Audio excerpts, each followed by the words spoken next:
There we go. Hey, welcome everybody to the 2025 Texas Junior Ringer.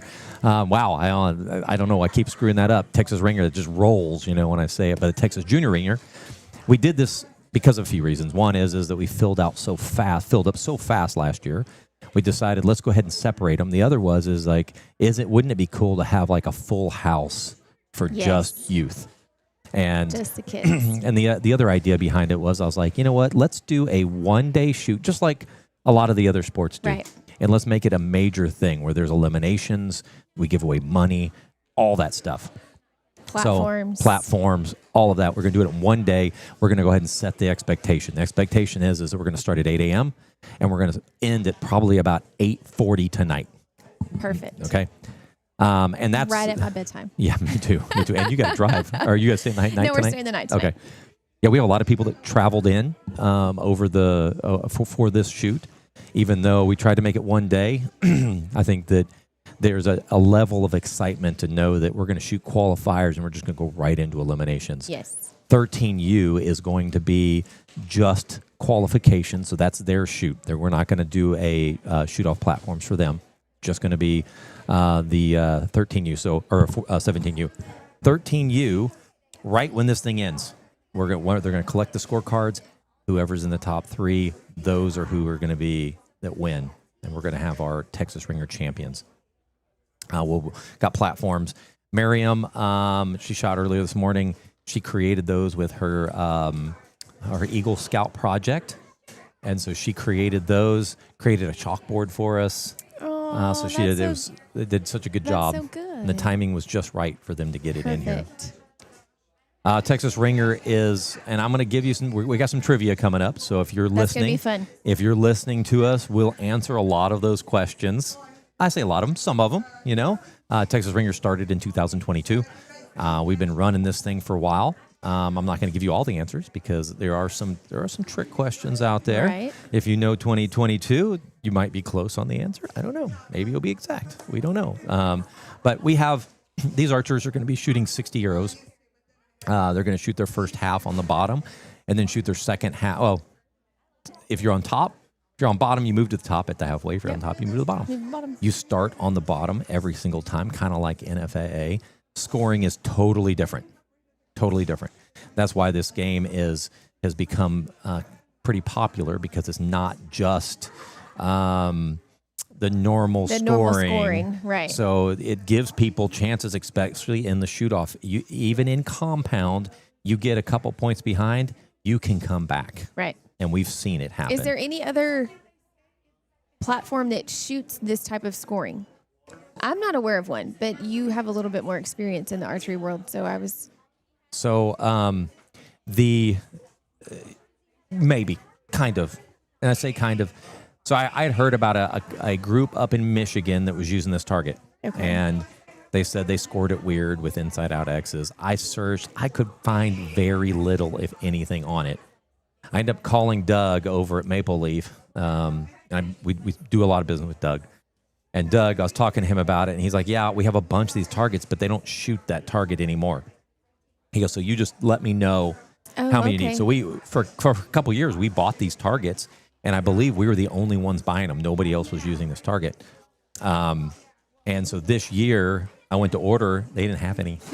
And the lady on the phone was like, yeah, we're not making those anymore. I'm like, what? Tell Doug to call me. And he called me. He's like, no, we're making them for you guys. We know that you guys have a shoot out there. We want to keep supporting it. And he says, also, I keep having people come in. So I end up having to send him like some information on the shoot because he's just like, wow, like we're getting a lot of people calling, asking for these targets, which we've never had before. Because we want them for practice. Yeah. I did hear a rumor that they might be starting their series back up there. Okay. But the rules, I don't believe the rules are the same. Okay. Because I couldn't really find their rules, and so I kind of made them up. I think it's kind of from talking to other people how they did it. I believe they did an inside out with a 7. I think somebody can probably that's listening be like, oh yeah, I know that shoot. Next week for sure, we'll probably meet somebody that's shot this target before. But with that said, it kind of started in 2022. I wanted to do something different. I wanted to do something that started that was in between outdoor and indoor, so people could use their indoor arrows if they wanted to. This has really turned into an indoor or a outdoor shoot arrow competition for Right. indoor because of the scoring. Depends on how good you are. We've had some archers that have come through here that said, "Man, I wish I had shot my bigger arrows because I did the math and I lost more points than I gained by Right. using the micros." Some of the other archers are saying, no, they gained way more with the micros. When we were Sunday at practice, a lot of Connor's the sixes that Connor shot were just barely sixes. So it's kind of like, well, but he's already tuned and ready for indoor with the large diameter the larger arrows. ones. Yeah, so which is he wasn't worried about it. Which is not any big deal. Ryan shot the larger ones. He shot in the like probably, I'd have to go look, but even with 23s, he shot 408 right around there. He's going to shoot better, of course. When you do the micros, you do shoot better usually. Trying to get into, there it is. Nope, that's not it.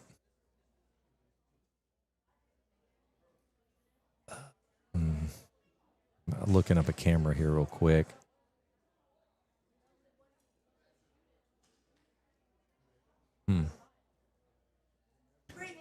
Not showing up, but that's okay. So scoring inside out X. If we at one point when we see the target, we'll go ahead and do it.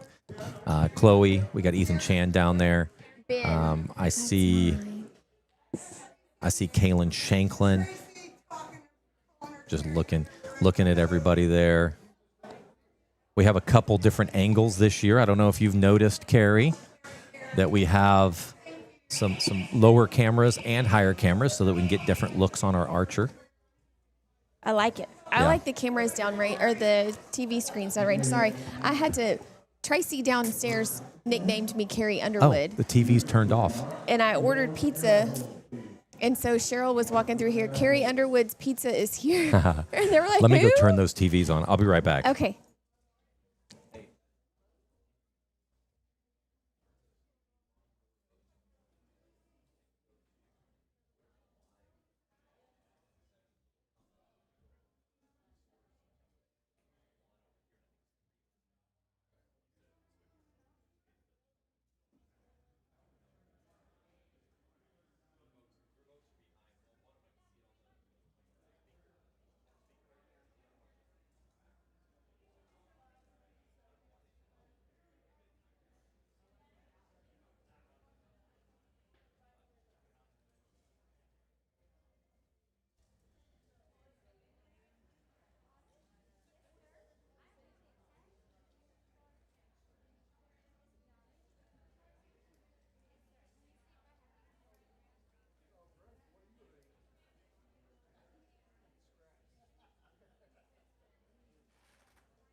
All right, sorry about that. I had to step away.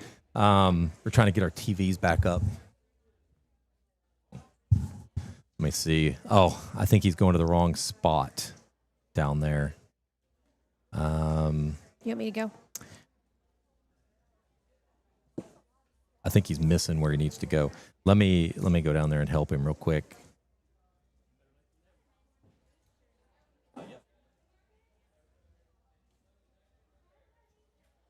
In the meantime, if y'all are watching live with us, this is Carrie Gearing. I am Connor's mom and sometimes co-host to Scott on Raising an Archer. Right now, we are just wrapping up, I think, the first end of practice arrows. And then archers get two official practice ends before we start scoring. Scoring can be found, if you want to keep up with your favorite archer, on eyesonscore.com. Click on live scores, and then you will see the Texas Junior Ringer 2025. Click on the little score button, and you can keep up with everybody there. We did have an 8 a.m. line this morning, so there are scores.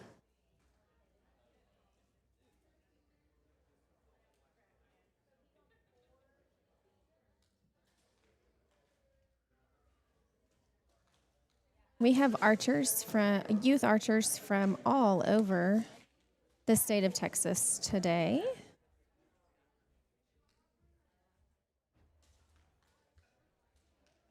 Our junior ringer sponsor list includes Stonebreaker Archery, Yost Archery, E.W. Bateman, TTT Strings, Summit Bowstrings, Custom King Archery, Full Draw Coffee Company, Texas Archery, and Gas Bowstrings. And there you go. There The you sponsors go. are right there. I like that. So if you want to take a look, we do appreciate our sponsors. Yes. And they do such a good job supporting us. We're really appreciative of them. Right now, we're in the first two practice ends. I think this is the second one. I think it is too. Let's see what we have. Oh, I know what we need to show. Let's go ahead. So, just tell Carrie. So when we do the images, it can only show up here, so you can see. It's not going to be here. Okay. When we do what images? Like right now, we're going to go ahead and talk about the schedule. So this is live right now. Oh, that's the one that's live, not this one. Right.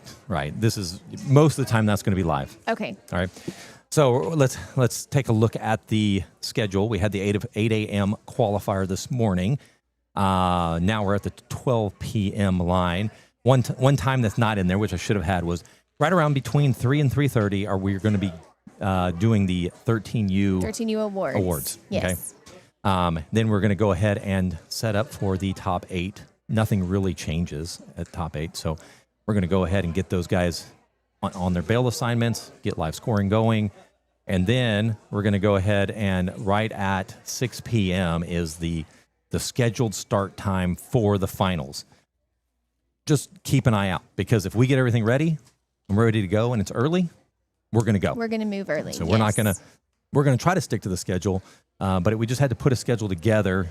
But if we get it early, we're going to keep going. We're just going to keep going. The final match, which I would say is going to be the biggest show of the night, will be the freestyle.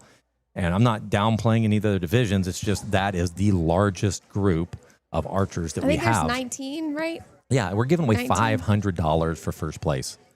That's awesome. 300. So we have over $1,000 that we're giving away in cash. In the 17U. In the 17U compound. Freestyle compound. Yep.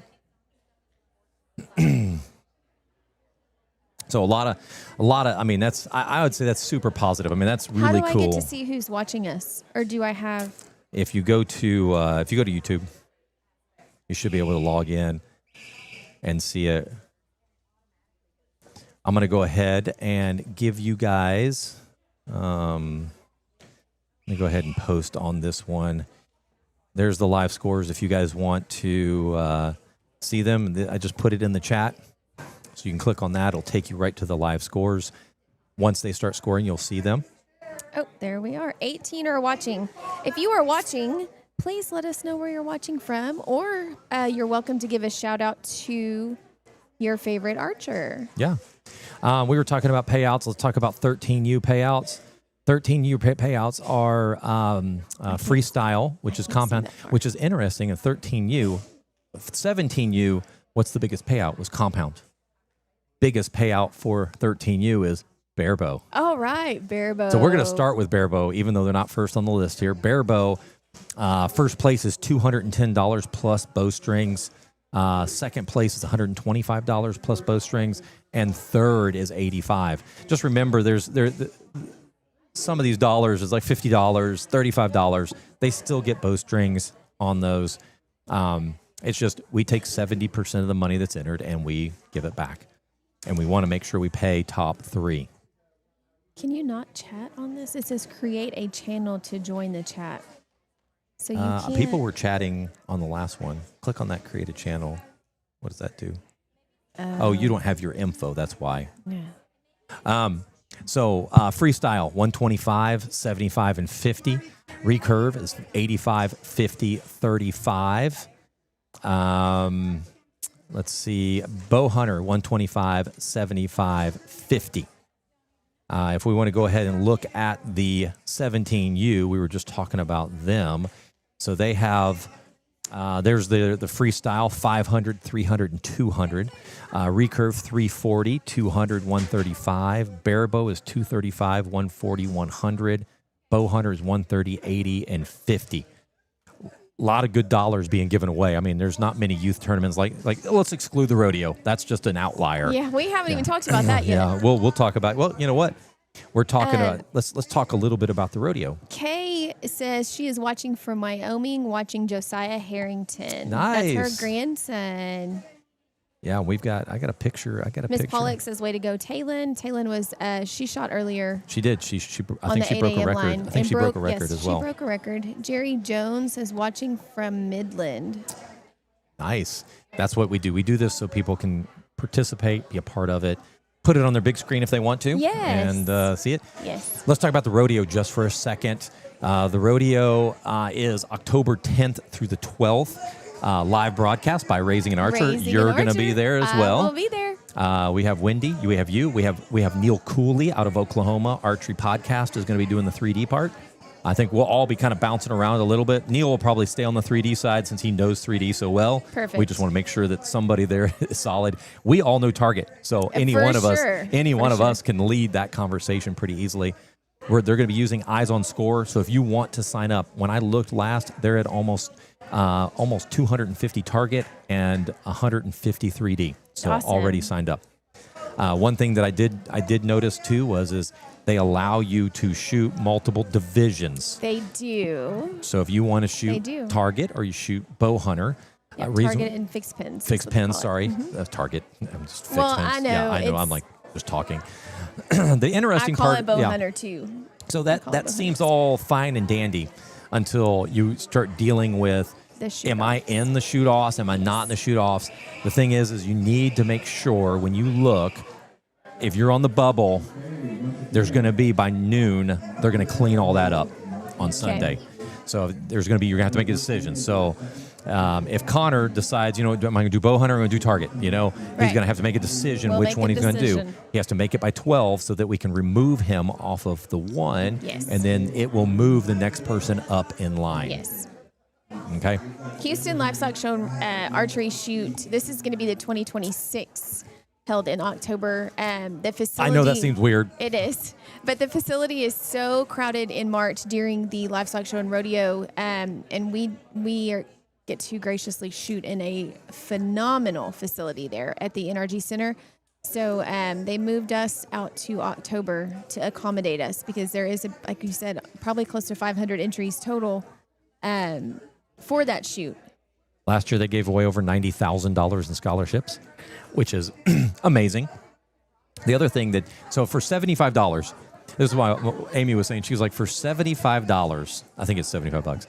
$75, you show up, they feed your family. I think it's 85 now. Is it 85? I think it was 85. So they feed your entire family for breakfast this is on Saturday, for breakfast and lunch. And snacks. They have snacks out. And then they do the everybody. exact same thing on Sunday. So you get basically 4 meals. For anybody. For your entire family. You could sign up one person and bring, 25 of your closest relatives. And they would all get fed. And y'all, it is good food. It is the cooking teams from the cook-off, the barbecue cook-offs.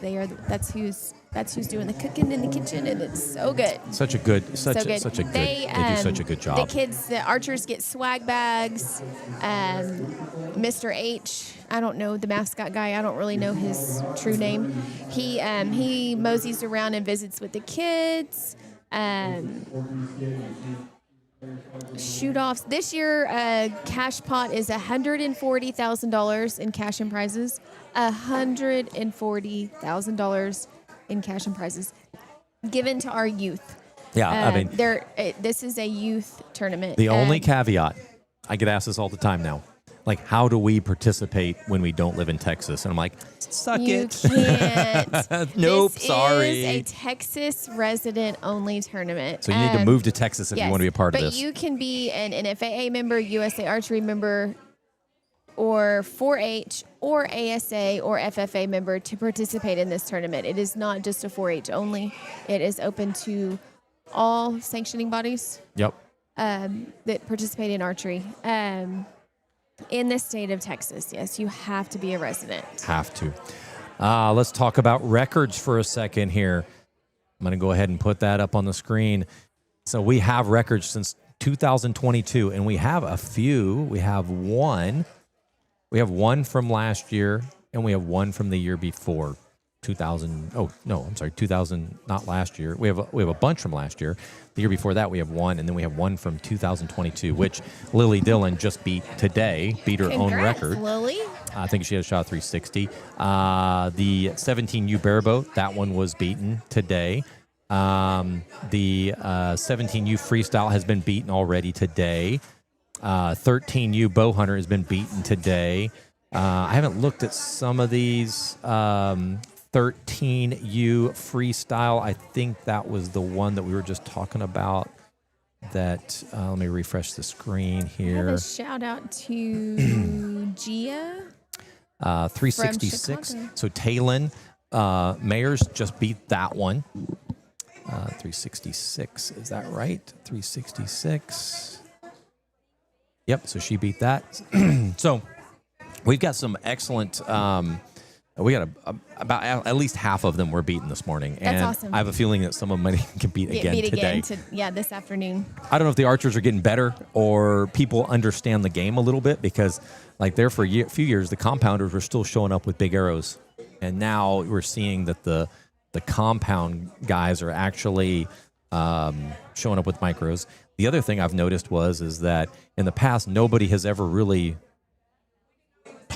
called me or said, hey, where do I get these targets? They've just shown up and shot. Right. We've just been practicing on a Siwat target. Yeah, and you can do that. It's just the same. So now you have people that are actually buying the target and getting themselves prepared for it.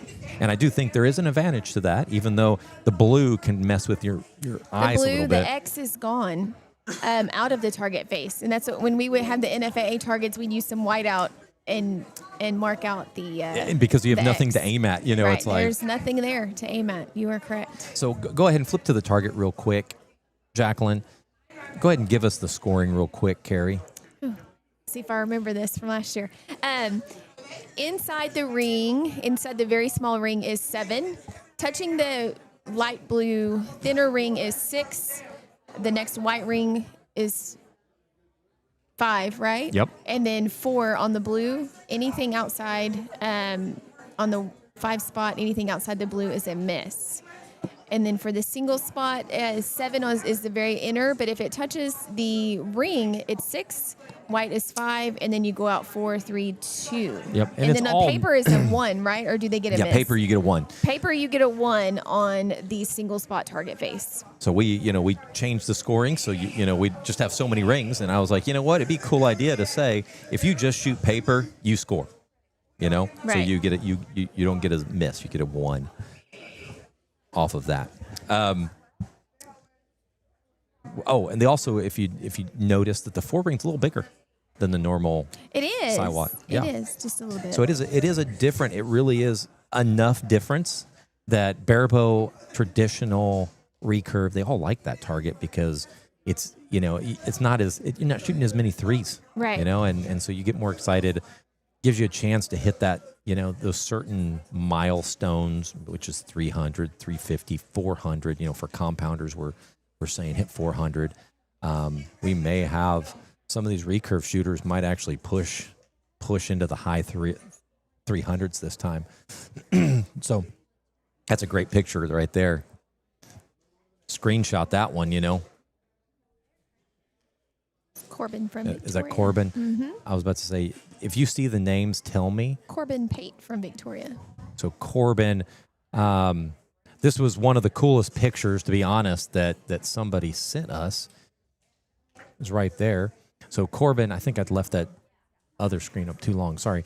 Corbin's out of STX Archery. He's been shooting for 2 years, 2024, 25, Houston Livestock Show and Rodeo. I don't know if he'd won it or if he was there. Sometimes I don't know. I'm just copying and pasting. We have first place 4-H Indoor, Matagorda County and DeWitt County. So he won those. His hobbies are archery and fishing.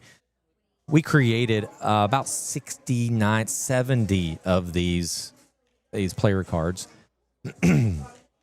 And it was just a way of us to celebrate our archers, and when they showed up, they all got a little player card that we printed off, and they could That's put it so on awesome. their hip. I like those. I think they turned out really good. So it has their We need to do name, that where they're for from. Houston. Can we do it for Houston? I don't know. That's a lot of work. Yeah, that would be I couldn't do it. There's just so many kids. The thing is I think next year I'm going to try to get to a point where they have to upload a picture when they register, so that we can go ahead and put it in there. That's a good idea. And I got that idea. We were INZO is an app that they use at the world events, and so when you show up to an event, they have a little area with a camera and or you take a photo. So when you check in, you immediately go over, they take your picture, and it shows up. So when you look at head to head, it has pictures of the individuals. Archers, And I was like, oh, that is awesome. I would love to do that. But I think what I'd like to do is have a way of enabling you upload your image so that we have everything we need, instead of us, begging and for trying to pictures. get pictures Yes. and people just responding going, yeah, you last year's picture. And then I got to go find last year's picture and go ahead and upload it. So it's just a cool way of us to highlight these kids, because these kids put in a lot of time. A lot of them do. And this is one way that I think that it's something that no one else is doing, right, that is pretty fun. That's a pretty good round. That is a good round right there.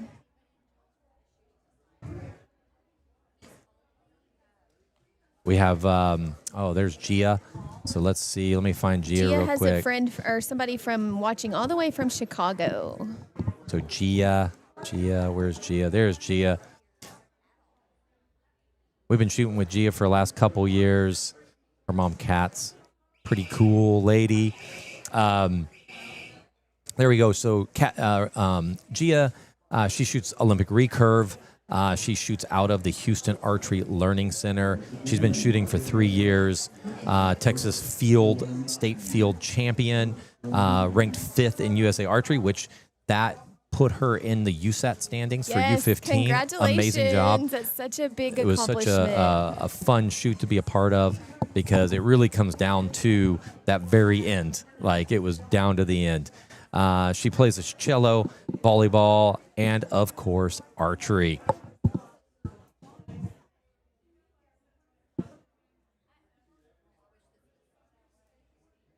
But you are watching Raising an Archer here at Texas Archery. Texas Archery has been hosting this tournament since 2022, and next year we might have to move locations. I've been talking to some cities about giving us some grant dollars to go ahead and get a building that we can shoot something like, or have something like this in a much bigger facility. I Maybe we think can if be 1 weekend then. Yes. If we're in a bigger facility. Yeah. That's what I want to do. I would love for us to be able to have a facility that can hold a lot, and we can just do them all, because we're this shoot splitting it. We're going to have over 200 archers that participate, Right. and they filled up fast. Sure did. The Saturday time filled up super fast. Fridays, of course, is always the slower time, and we encourage a lot of local people to try to take the Friday times, but it just doesn't work out. I mean, even my own daughter, it's homecoming on Friday night. She's like, I ain't shooting Friday night. Like, okay, I know. Archers are down scoring. I think that was their first official scoring First end. official scoring end. All right, so like I believe. I said, I'm not for sure, but I'm pretty sure that's what that was. I'm looking. Yes, scores are coming in right now. Cole Ware started off with a 35. Cole Ware. Connor 33, Adam 33, Cash 32, which Cash led the pack last year with sure the 399, and that was not that was a legit score. I mean, he actually should have had a 4. He should have had a 400. He shot a 5 on the last arrow. If I remember right. I know it was right down to the end. So this will be a very tight match, all of these. I'm anticipating we're going to have a couple more kids shooting in the 400s or super high 390s. So, and that's just going to make it, what that means is there's a difference of probably about 5 points between probably the top 8 kids. For sure, probably so. Which tells you that 8th place against first, there is no guarantee. No, with this group. absolutely not. With no guarantee. So it's going to be, the only thing is you want to make the top 8. You got to get in there. Yes. And we'll see how these scores are. It'll be interesting how the scores have gone up over the or even just last year, we put in the top scores we'd ever had. This year, we've already crushed Right. half the scores already.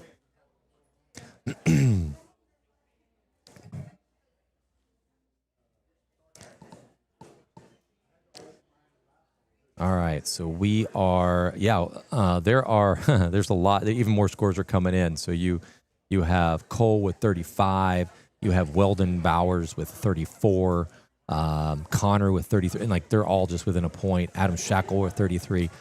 So there's 4 kids all right there. First round, they're only a point apart. So it's going to be pretty close. The other thing this cart target does is when you start shooting sixes, it really gets in your head. Right. And that's when you'll start seeing people drop points that they probably shouldn't have because it's such a mental game for them. Let's see. On the 13U, we have Khadijah Elabid. This is her first year to shoot, and that girl can shoot. She can shoot. Shot a 33 on the first end. I think that we should have probably made her shoot in the adults, the big one, because she's probably going to put up scores close to that 400. Right. Is my guess. Let's see. I'm just looking to see any others to note. You guys can go to Eyes on Score and check out your favorite archer there. See how everybody's doing. 17U recurve. Ethan started off with a 32. Kalen Shanklin must be he shot shot all fives. Kalen, Ethan, Madeline Yee, Micah Z. Those are all kids that can really shoot. Nerves definitely can come into play here. Definitely. I'm just gonna mention. See, he's shooting a Genesis. There's a little Genesis bow. Yep. So, so the mom called us about that. Like, where does he fall? So it's not considered a bare bow because it has wheels. Right. So he had to shoot. He's having to shoot a in the bow hunter division. Okay, that's fair. Yeah. And it's Ryan. When we first did this, we didn't know what we were doing, and we had him shoot fingers on a compound, which was called unaided. Unaided. We did that for a year because we didn't know what we were doing. And once we figured out what we were doing, we're like, no, we're not going to do this. But because we were showing up at tournaments and he was having to shoot with his fingers, unaided against everybody that had stuff. And he's like, I don't want to do this. I want to it's like, okay. So then we switched. And that's when we went directly into open class at that point and started getting all the tools. That's Andrew Z. Andrew Z about a year and a half ago went down to Pan Am and ended up winning gold in the team round. And I think he ended up winning silver in the individual. I think so. Yeah. High school's really taken a toll on him, on his practice. School has been very tough, meaning he's taken all college level classes, so he has to spend a lot of time. A lot of time studying. Studying. That's his priority. No judgment here. No judgment here. Man, Kevin Shorts, terrible Kevin. That color combination.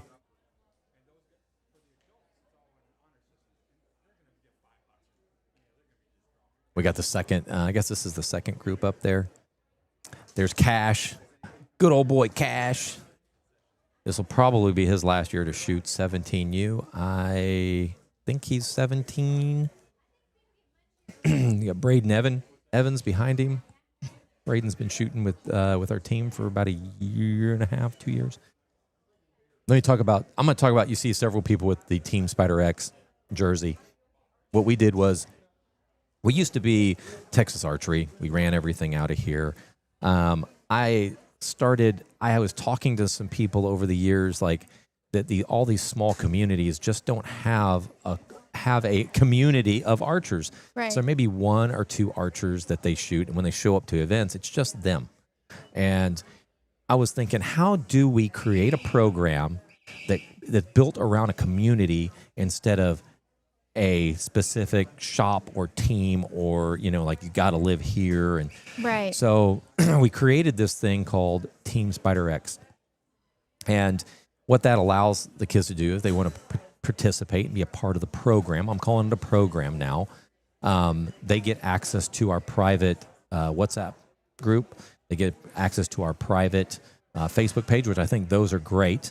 If you can keep up with them, there's just so much going on.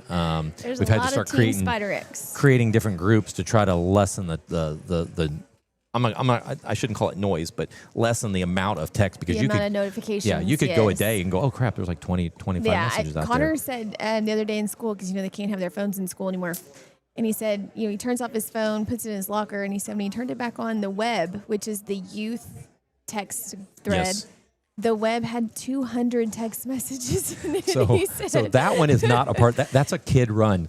So Ellie, my daughter, decided she wanted to create a youth one, a kid one, and so they're doing it through Maybe Group Me. I Group think. Me. Yeah, they're doing it through Group Me. Yeah.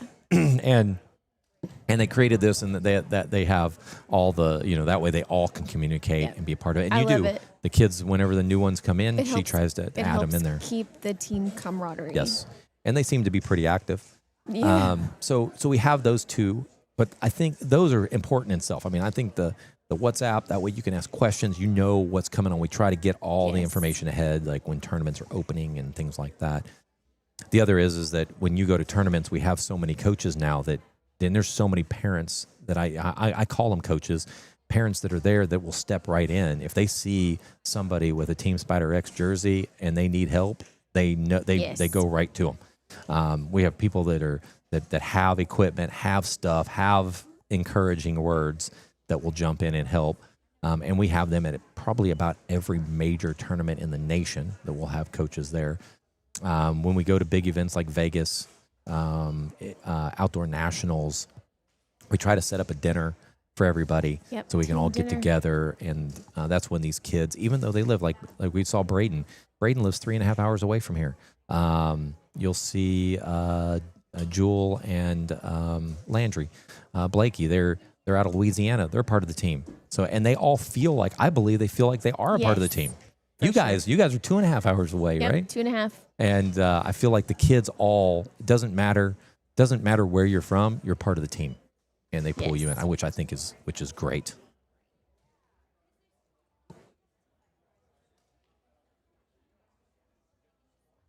Just looking at, yep. We've got Team Houston Archery, yes.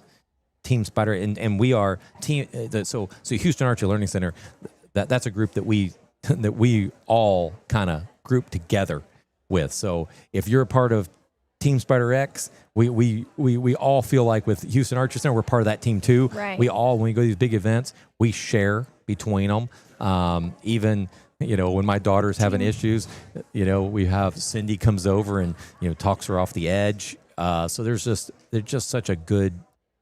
I just love what we have going on with that team. It is phenomenal, and we enjoy being a part of it for sure. I know Connor does too. Yeah, and Connor, like, he's out there, so when he shows up, he's hanging out with like-minded kids. He loves it. He's hanging out with kids that want to be competitive. We have kids that just do this for fun, and they're part of the team as well. So. We've got, so I love what we've created and continuing to create. If you want to be a part of Team Spider X, just call the shop. They'll give you my number. We can explain whatever it is, what the costs are. It's not very expensive to be a part of it.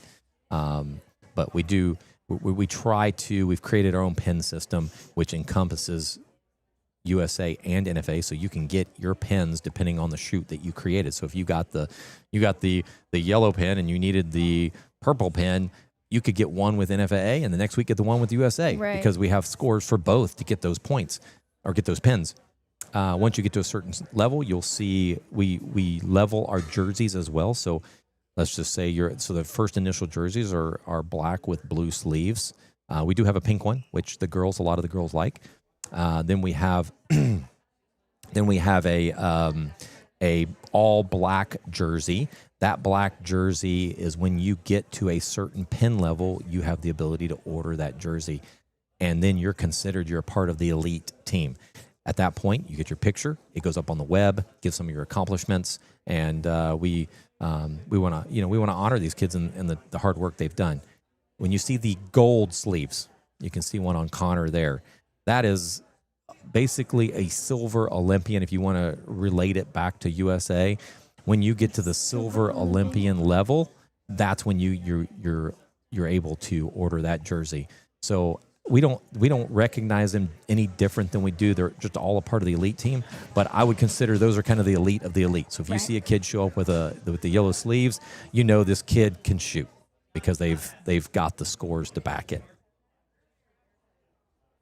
I'm not saying the black ones are not tough, because some of those kids are pretty tough competitors. Right. It's just there's some certain scores that you have to get to that jersey level.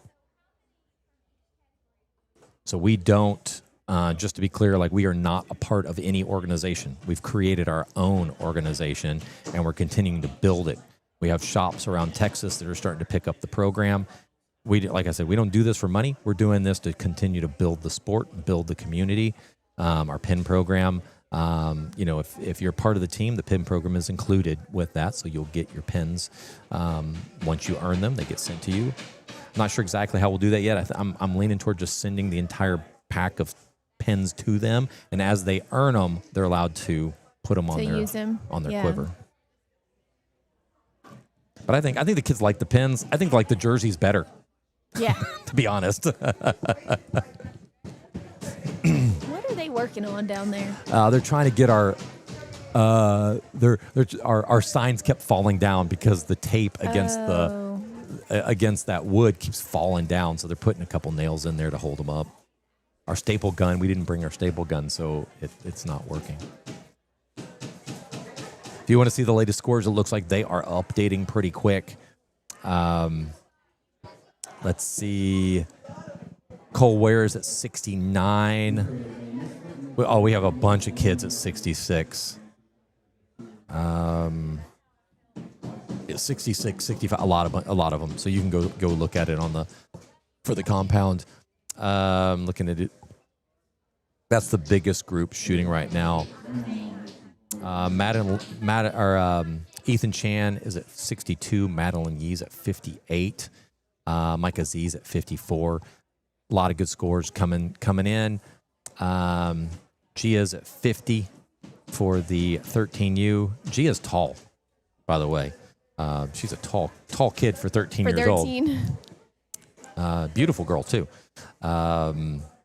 Let's see. Go Dean. Dean, 45. That's a pretty solid start. 20 and 25. So he needs to beat his record from last year is what he needs to do. Yeah, that's what he's working on. Get his name. That's where you want them to put up some big numbers so it can stick for a little while, you know. Let's see. Charlie Long at 47. So a lot of good scores coming in. Again, if you're listening and you have not subscribed to Raising an Archer, go subscribe to Raising an Archer. I want to go ahead and continue to build this up and try to, highlight our kids in these type of situations, and it helps having some followers. Gives us some other options when we go out there. Raising an Archer is a podcast too, right? You have a little podcast? Well, yeah, we haven't done much with it. Okay. We ran it for 2.5 years religiously every 2 weeks. We put out a podcast. We need to get started back up. And so I think because of timing, we're just going to figure out it may just take, instead of it just being Wendy and I doing it, we may bring in other people to help. So because there's a lot to keep our kids a part of. And with that podcast, if you can go out there, there's still some really good information. It tells you about the different tournaments That's what I was going to go with. That was that if you are interested in what happens, when you register for the Vegas shoot, what to expect when you're at the Vegas shoot, or what to expect when you're at Outdoor Nationals or Gator Cup. I think you'll have a Gator Cup episode. Yeah. Raising an Archer is a wealth of knowledge for archers and parents learning the sport. Yep. And learning what to expect when you become a travel archer. Yep. So that's Hassan. Hassan literally just started shooting about a month ago. Oh, wow. Yeah, 6 weeks ago. He's not been shooting long. His family is shooting a lot, and so he ended up deciding, you know what, I'm going to go ahead and shoot some too. So he found a used bow. I think that's Luke Cook's bow actually. Which is Wendy's son. Yep. Yeah, we got it to fit. And his hobby is Lego designs. There's Braden, Cash, Nash. Nash is a competitor, man. That kid can shoot. He sure can. Let's see. The scores are all just so close. I can't even, when you look at them. Let me go ahead and do a results here so I can see what's going on. So Nash. Right there. Nash is at 66. Yeah, Nash is right up there too with everybody. I mean, they're all right there. Jewel Blakey, 63. I mean, they're all just right there, and it just doesn't take much to get caught up in this one because of that 7. It just changes the game. And I think outdoor. There's Riley Berger. World.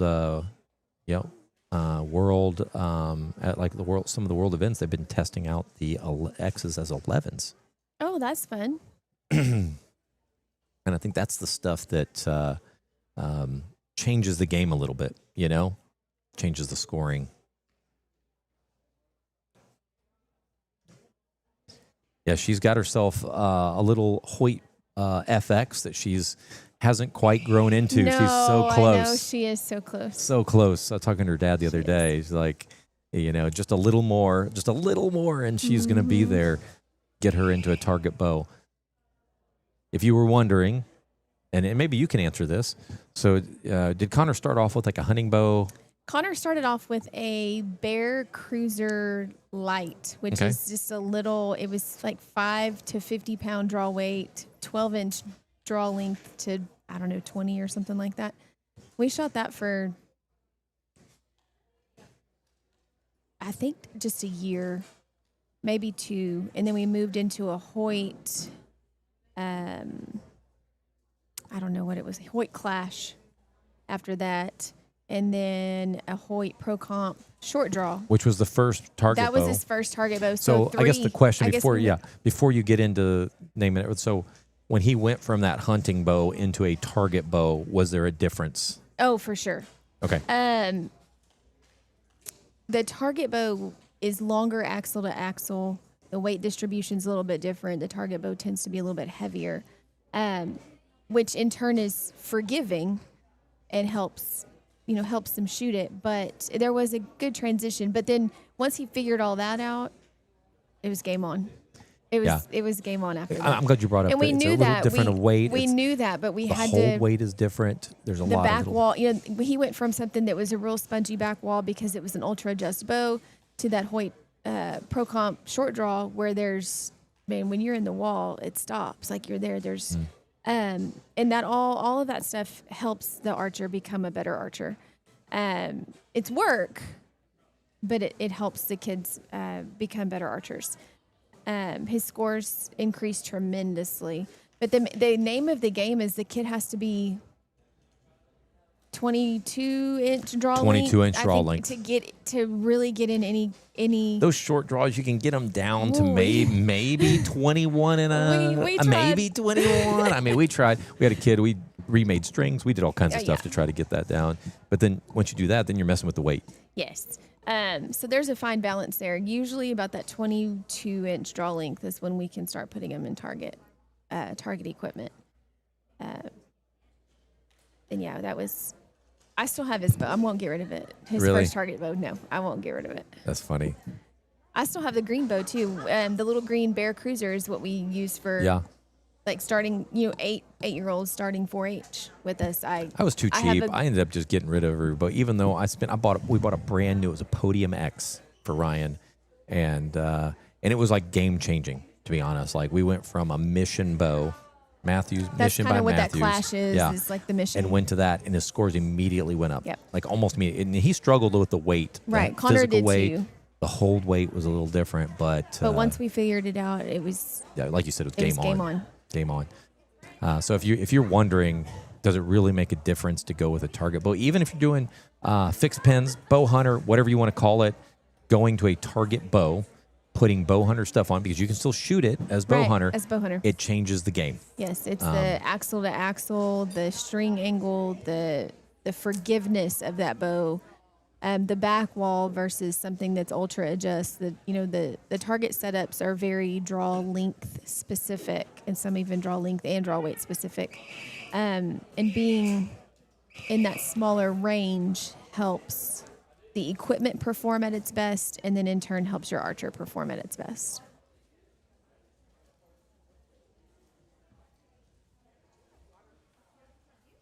And I think that goes the same for recurve, bare bow.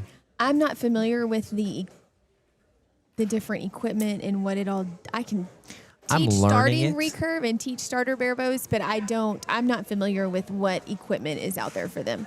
I'm learning it, definitely learning it. The difference in risers, difference in limbs, difference in plunger, rests. I mean, there's just so much. Recurve's hard. It's like when Ellie got into it, just every little thing, like you put too much pressure on your ring finger, and all of a sudden everything's going left, and you're like, well, why is it going left all of a sudden? And so, and compound has its own tweaks, but bare bow and recurve, there's just a different challenge there. Bow hunter, of course, bow hunter doesn't have, it's a 12-inch stabilizer from riser to the end of the stabilizer, including the disconnect and the weights.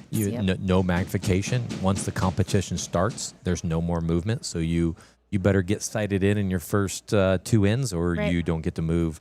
A lot of times what happens is that you're excited and it's not quite exactly where it needed to be, and so then you got to aim off for the entire tournament to get yourself back into the center. While they're down there, let's go ahead and try something fun. Okay. We're going to go ahead and do some trivia. Let's get ready for some Texas Ringer trivia. Is it showing on the TVs downstairs too? It is. Yes. I wish we could tell them, hey. So everybody go ahead and join that. So it's Menti, MENTI.com. Can you announce it to the crowd down there? I can't. Oh, yeah. Grab the mic. Grab the mic. I'm going to mute myself for a second. Okay. We're going to include the crowd on this.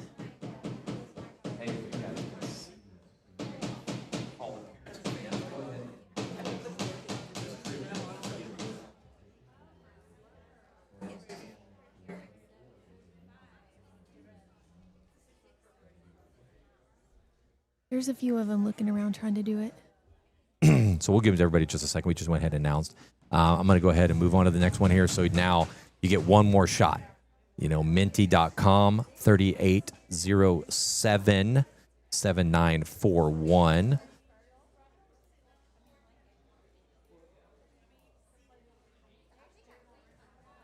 Let's see here. Make sure everything's working. So if you're joined, looks like we got about 12 people joined right now. Get a few thumbs up, a few hearts. All right, so let's go ahead and get, and you know what? Once they start seeing the competition, maybe they'll start next one. Maybe they will, yeah. All right, it says everybody 14. 14 are on there. Oh, yeah, we got some people coming in. Come on. All right, here we go. First question. Is everybody ready? Give me a thumbs up. Get ready to play. Yep, waiting for, we got 8 players. There was 14 at one point in there. There's 14 logged on, but then it asks you for your name and your little emoji. Yeah, you got to put your name in there. All right, we're going to go ahead and get started, okay? 5 questions.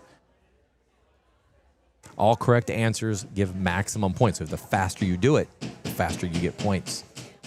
When did Texas Ringer have its first competition?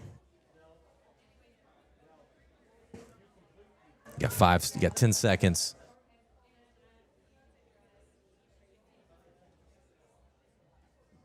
All right, not everybody has answered yet. 3, 2, 1. There we go. 2022. That is the right answer. Looky, Carrie and I are kicking some butt. All right, everybody got 1,000 points on that one that answered it correctly. Let's go ahead and go to the next one. Question 2. We got 10 players 10 now. Now okay. we got 10 in there. Come on, friends. Let's do this. Answer quickly and get more points. In the first ringer, how much money did we give away? I don't think I can remember how much it was. I don't know the answer to this one either. So I'm not sure I remember. I looked it up, but I wrote this thing like weeks ago, so I don't remember. And it was $1,275. the entire tournament. Entire tournament. Entire tournament. What? We're pushing over 10,000 this between now and last weekend. Oh, look, I'm not even in first place. Carter took me on that one. All right, is everybody ready? 10 people in it.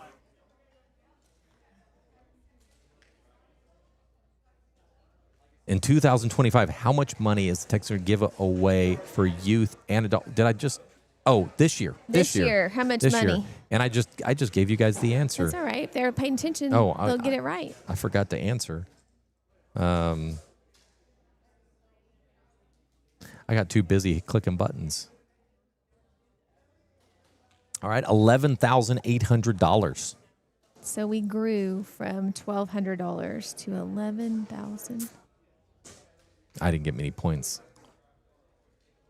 Oh, I'm still in first place. I'm still whipping up on you guys. I created the questions.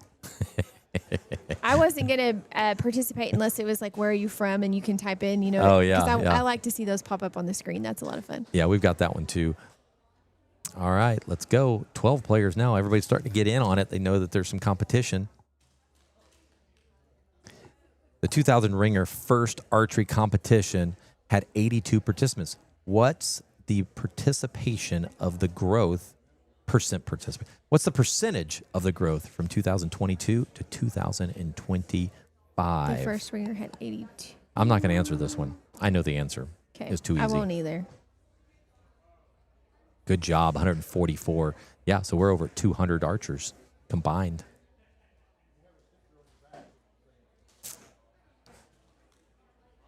There we go. Why am I still in first place? Because you just have the most points. All right, here we go. 13 players now. Let's go. These are a lot of fun. How many weeks did it take to sell out the Texas Ringer, the Junior Ringer? Junior Ringer. I know the answer. I know the answer too, but I won't answer it because I know. I was paying attention. I said it earlier. I said it earlier if you were listening. Jacqueline's like, ugh. How fast did it? 2.5 weeks. That's how fast it. Sold out crowd, friends. Sold out. All right, there we go. Scott, you still won. No, I didn't. Oh, okay. Jacqueline won. Jacqueline won. Good job, Yay. Jack. There you go. We'll do this again in a little bit. Well done to the winners. All right, we're back. Second line.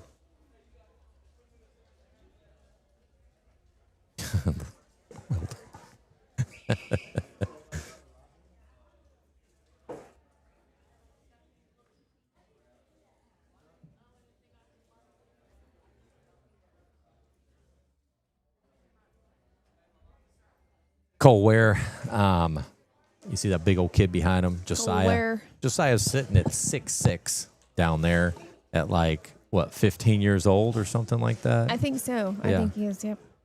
I think 14 or 15. Kid's got a shoe size of an 18. That's crazy. I think we can fit 2 of your feet in there. Probably so. That is a big kid. He's so sweet, too. He is. He drives his mother crazy. I know it. That's all right. I haven't met many kids that don't talk more than him. I don't know many kids that talk more than he does. Cole Ware has been shooting really well. Looks like he's shooting some micros down there. He is shooting some skinnies. Ooh. Looks like a 6 line. Let's take a look and see. I'm going to look at the scores a little differently to see if I can He might have squeezed that one in there, but I think it did break the 6 line. Cole, Nash, Adam are the top 3 in this round, but they're all within a few points of each other.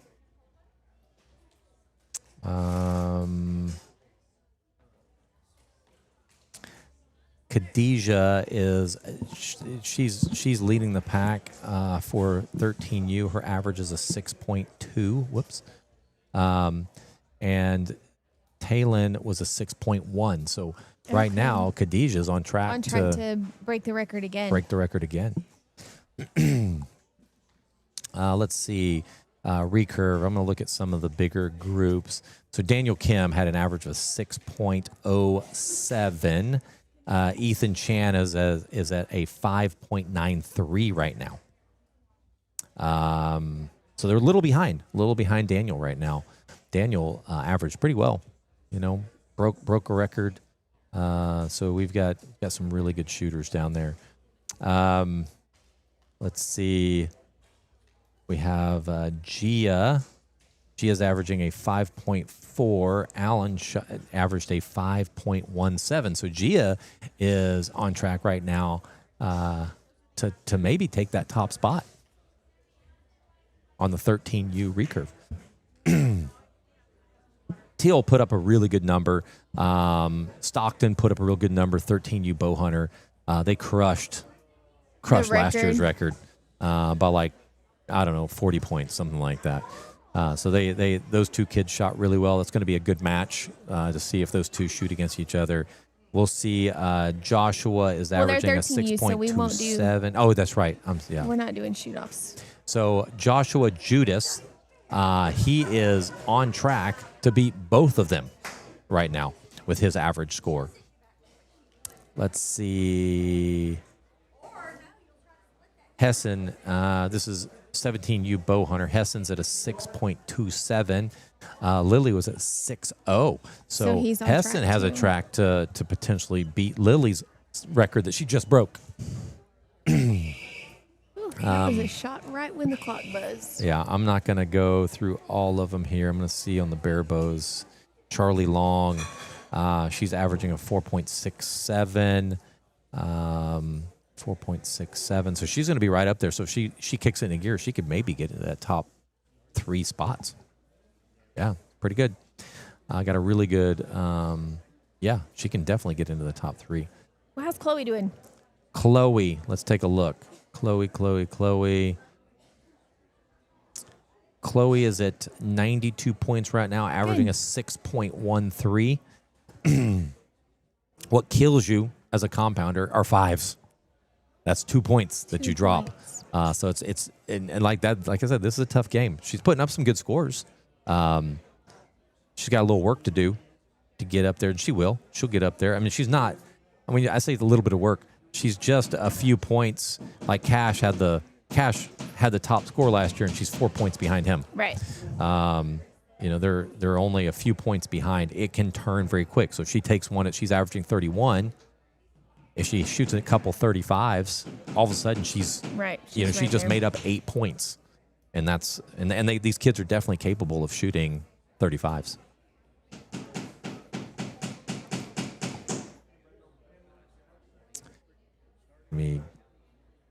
Hope you guys like the little trivia game that we put together. That's fun. I like doing that. It gives you guys, gives you guys something to do while they're shooting.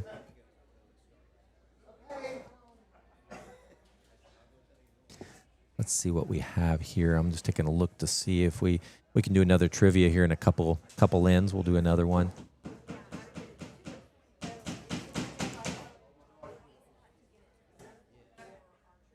Why are they marking their targets? They shouldn't be. We don't mark targets here. I didn't think so. We are down there though.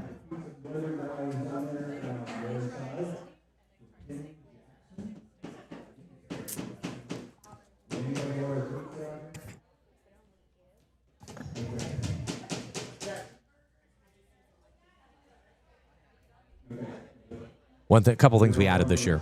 Sorry, I got a little sidetracked here trying to listen to Rod. Is Rod calling us? I don't know. I don't know. They'll send somebody up here if they need us. A a few things we did this year to make We this. need to get them a mic where they can hear us talking. Well, I don't know how that's possible. Actually, they can But- talk and they can talk to him directly. They can. So they that's can what he's talk. got his headset in. Okay. So they can all talk directly. So if they need something, they'll just ask us that way. I forgot we did that. We have a bunch of workers. One thing that I think is I should have put on here: how many volunteers do we have today? Today. Do you know? That's a good question. 12 or 15? 15. Yep, you nailed it. We have, and so we know that number because for every volunteer they get a shirt that we can go ahead. We give them a shirt so they can run around and have the Texas Ringer shirt on. So except for one, yeah. Did we forget Jacqueline? We forgot Jacqueline. What? I don't know how we can forget Jacqueline. She's the brains behind this know. operation, sir. We got her. She's on the list. Amy's like, oh my goodness, I can't believe we forgot Jacqueline. We knew we were gonna forget somebody. Jacqueline is our She's always here. She's great. Our videographer. She's the one pushing buttons and switching How old are you now? cameras. 16. Every year, it's always a year younger because I almost said 15. So she's 16. She's the one swapping between cameras when we ask her to, or zoom in on this so we can see it better. I'll tell you how or awesome. if a camera gets stuck, she's like, hey, this one's stuck. We need to work on it. She's been doing this for about 2 years with us. And we take her on the show with us, take us on the road with us. We'll take her wherever we can go. She'll be there at the rodeo. I was going to ask you, coming to Houston? She's shooting it. Perfect. You shooting the rodeo? Good. Yep, she's shooting the rodeo. That's when it hurts. When she goes to shoot, we're like, crap, who are we going to get for the camera? I know. So I've got to get 2 cameramen this year. One for 3D and one for Target, which we have Jacqueline, but I just got to have somebody cover for Jacqueline. For when she's shooting. Yeah. And I need to, we need to have somebody on the other range. Yeah, for I need to 3D. reach out to I John. need to learn how to do it. It's not hard. I can do it. I can't do it as good as Jacqueline. Like, she is awesome at it. Who did it last year while Jacqueline was shooting? John, Laura's husband. Oh, okay. Which I need to reach out to him and have him. We need to use him for the 3D. There's your boy down there, Connor. Get a picture.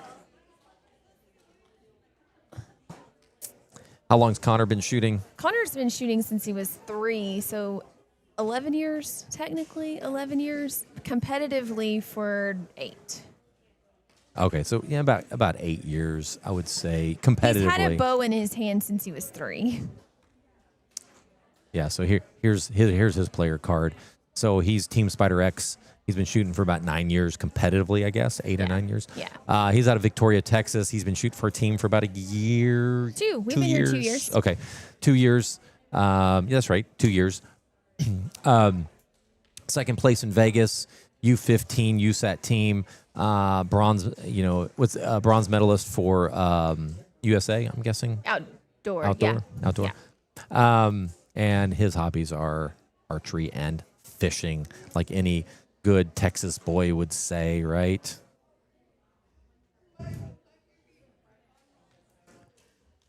Connor's one of the top archers in the state, and there are a lot of them. I mean, I feel like when Ryan was doing this, there was about 4 kids that could take a win at Aggie Invite. Right. Got Aggie Invite. There are about 4 kids that could win it, and it could be any of 4 of those that could win it. I don't think that's the case here. I think there's a good 6 or 8. Yeah, In any combination. Yeah. And I would say for sure 6, and so there's no guarantee making top 3 no. with the group of kids that are shooting right now. I think this is our 3rd year shooting I think we've shot it every year. The first year he did 13U. The second year he shot it. Last year he shot it with the 17U kids. The first year we did it, Ryan, we went ahead and had him shoot up into the adults. So he never did shoot the youth one. But back then there wasn't, like, even for him, for the youth, there just wasn't that many because we were just coming out of COVID. Yeah. Our numbers were way down on archers at that point. It's really recovered well here for us with the amount of kids that we've got into the program. And we've got a great set of parents. Like, these parents are willing to buy the kids the equipment that they need. And I've talked about this before. I am not, if you come to me and say, hey, what do I need? I will try to find you used equipment, But we are going to be looking for the best of the best equipment. For sure. And it's going to Because cost money. We know because that's what we were just talking about when we go from the little ultra just bow hunting style bow to your target bow. There's so much improvement in their game.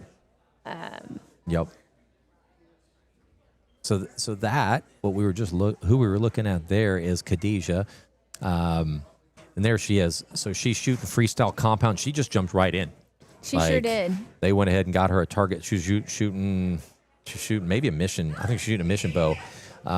We saw a lot of potential from her, and went ahead and said, you know what, you guys should be looking for some new equipment, and we found it for. Like I said, we were looking for top end equipment. She's only been shooting for about 9-10 months. Team Spider X, 2025 TSA State Outdoor Champion, USA. She's already got her bronze medal. Her hobbies are reading, drawing, clay shooting. Like they were a big clay shooting, shotgun shooting. That's awesome. So a lot of that stuff transfers over to archery because they were shooting shotgun. Mm-hmm. And I was cracking up. I was like, "What the heck? Eating potatoes?" That was the other thing that she said that she does as hobbies. One of my kids, Madeline Yee. That's Madeline Yee. She is one of the top female recurve shooters in the nation, I would say. I wonder if he's listening still, but one of my kids' dads was, hey, I have y'all on the TV at home. And he's like, I hear Miss Carrie's voice. Where is she? So I'm going to give a shout out to Branson. If you're here, if you're listening, I wanted to say hi real quick. Hey, Branson. I sent him a picture. I said, I'm behind all the TV and monitors. You won't see me very much. See me later. You'll see me later when we do the shoot-offs. I'll be downstairs. Madeline Yee is an excellent shooter.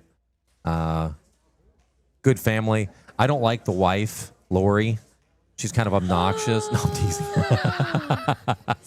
Hopefully, she's great. Hopefully, she heard that.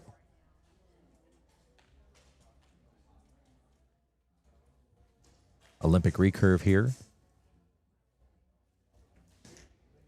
And the Olympic recurve is really, I think, has really grown here, and especially here in Texas, over the last couple years. I think so too. Those numbers continue to get bigger and bigger, and I love seeing the Olympic recurve.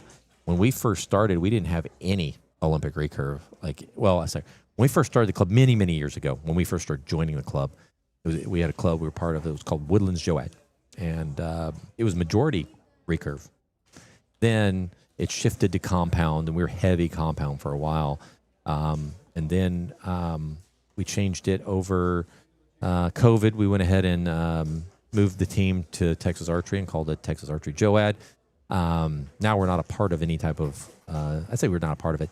We still pay our dues, but we don't do USA anymore. We're registered as an NFAA club. We make our own rules. And then we also make our own rules. You make your own rules. Yeah. We want it to be fun. We have plans for our practices, always competitive. So if you're ever looking for a way to keep your kids engaged, the one thing we have found is they do like to shoot for score. And they like to, and we rank them immediately. We have a chalkboard. We have other stuff that we've used in the past, but we rank them. We put them in brackets, and then we shoot off. And it could be a one arrow shoot. If we're running low on time, we'll have everybody shoot one arrow or shoot one round. We've even done where like everybody that shoots a 7 or better stays in, 8 or better, 9 or better. I play 10 or better. knockout with the kids. Yeah. At our, we need to do that here one day for practice. I think it'll be fun. So I use I'll use even my 9-meter kids, and I'll pick a student there, and they can shoot bare bow and recurve, can shoot 5 arrows with a max score of 30. And then if they shoot a 27, well, then everybody has to shoot a 27 or better to stay. We've done that too. In the game, yep. to stay in the game. And the kids love it because it'll end up being the knockout person stays the entire time, and then it'll be like Connor. Kind of like the king of the hill. Yeah, Yeah, they like playing it. The little kids especially, because they want to knock Connor out. Of course. Why wouldn't they? And sometimes I even let them count 6 arrows. Just to give them, just to give the bare bow archers, and they're little. They're 8, 9, and 10 years old. Give them a little bit more advantage. Yeah.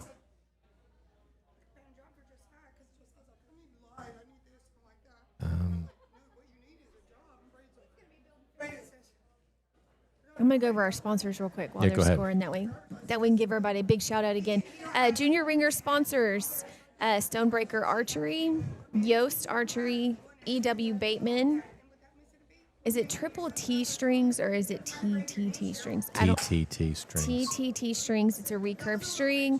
Summit Bow Strings. Custom King Archery. Full Draw Coffee Company. I hear it's good. I didn't have any this morning. It's pretty good. I had some. Thank you for donating the coffee for the shoot. Texas Archery and Gas Bowstrings. Let's go ahead and see. Do I have the sponsors here? I do. Let's just go ahead and put them up real quick. Thank you, sponsors. We couldn't do it without them. No. It's what makes a good competition great. Yes. Is when you have people that are donating all kinds of things. We had a bunch of raffles to give away a lot of stuff. Gas Bowstrings donated a ton of strings. We appreciate those guys. We love Gas Bowstrings. All youth podium archers are getting Gas Bowstrings. Is that correct? Mm-hmm. That's a 13U. big deal. Yeah, it is. That is. I don't think, strings are 100, like for compounds, $160. Yeah. So, ordering yourself a set of strings, that saves you a little bit of money. It sure does. And then, if you shoot a whole lot, you go through one set. Yeah, and if I was a kid, 6 I'd be months like, to a year. I would tell my mom and dad, I was like, you know what? This thing's worth $160. You should pay me. Maybe half it with them. Half it, like, you know what? What I'll do is, for you pay me $80. I'll give you a $160 certificate here, Mom, Dad. Archers are downrange scoring, which should be pretty close to the half, huh? We have got to be getting close. Let me go ahead and refresh my screen here. Are we taking a break at the half? We are. Okay, good. We'll take a little bit of a break. Let's see. That was the fifth end. Okay. Cole Ware shot a 35 on that end. So we have Cole with 170, Nash with 168, and Weldon with 167. I mean, we have Noland 164. I mean, they're all really close. Where's Connor? He's up. His score already came in 201. Oh, there it is. So the other ones haven't updated. Oh, they haven't updated yet. Oh, that's why I was like, where is Connor? I was too. I was like, oh my gosh, he fall off that path. I was like, where are they? Like, surely he's somewhere here. There's it hasn't updated yet. So it'll update here in a second. One more in, we'll take a little break. Our interview booth down there kind of had an issue that one of the mics we can't get the headset to work. Is that what was making the screeching earlier? No, too? that was the monitor making a weird. It had sound. Is what the problem was, and so it was reverberating back. We'll have that fixed for next week. I want to have that ready to go. So that all that work to get that thing going. No, we're gonna have to run another cable. I think it's bad. It's a bad port or something. I don't know, but look, there's us. If we stood up, we could. Oh, look, there's my hand. Hi. Oh, I can see you. See your big white hand with the light. Oh, I see you. There you are. my white hair. All right, let me go ahead and refresh the screen I'm to not see if tall we got enough some. to look over the computers. So still has not updated.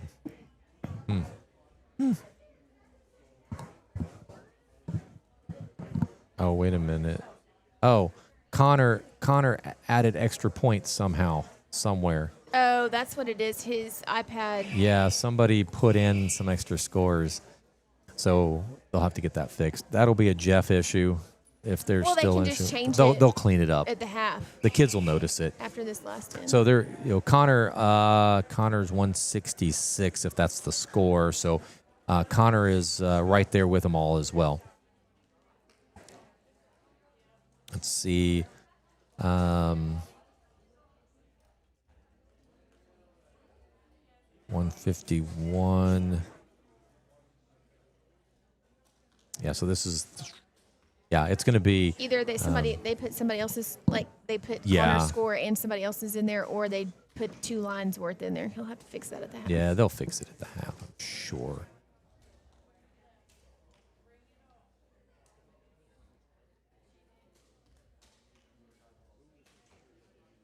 Y'all are using paper too, right? Yep. Okay.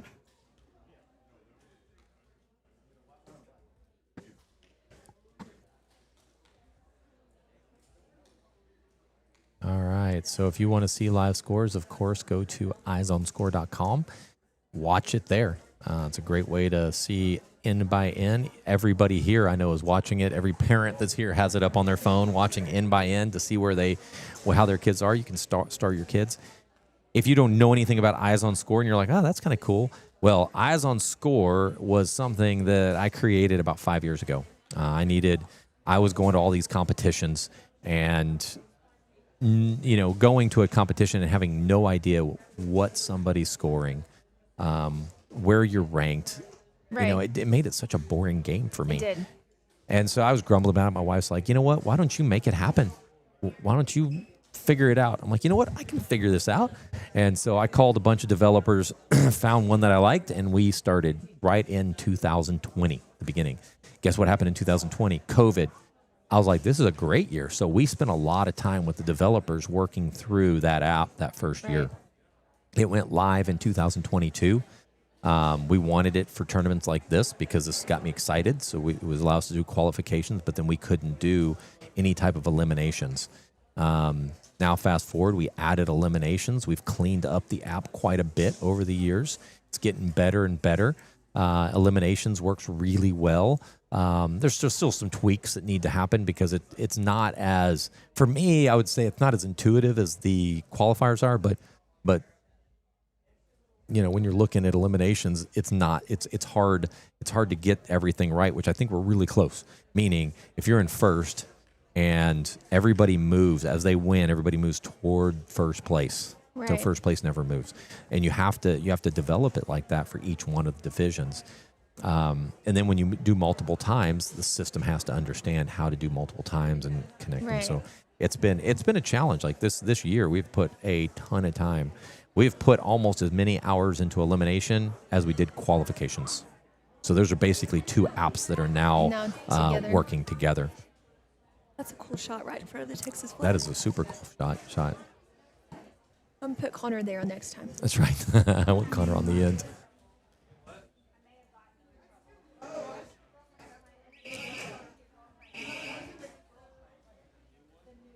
Yeah, you can see that 4 is a little bigger. So you're not penalized. That's what makes it fun. For me, that's what makes it fun.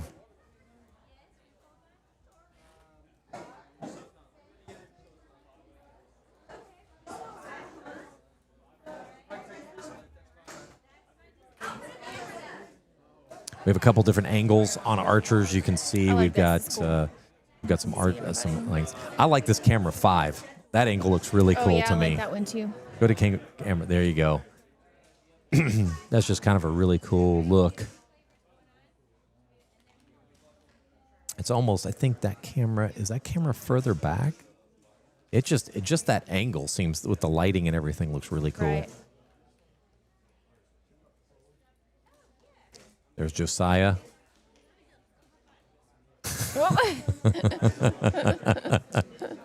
That face. And if I know Jacqueline right, she's going to have his target face up here pretty quick, so you'll be able to see that bow kind of caused the. There we go. There's Josiah. And this is where, like, in a Siwat, you hit the 5, you're like, whew, I shot the 5. Now it's like, crap, I just dropped 2 points. There's a good shot, right? Looks like, yep, that's a good shot. That's a 7. That's not his target, is it? Is he shooting aluminum arrows? Yeah, it looks like it. Yep. Oh, yeah. Brian's been shooting aluminums. And are they, maybe they're not aluminum, but the wrap on them was silver or something. I bet that's. Oh, yeah, I think you're right. And just the light reflecting off of it. Yeah, they're carbon. Yeah, Ryan's really struggled with the getting his veins to stick to his aluminums this year. Don't know why. He's coming by today. He had something with school. So my son is a senior at Texas A&M. He shoots for Texas A&M.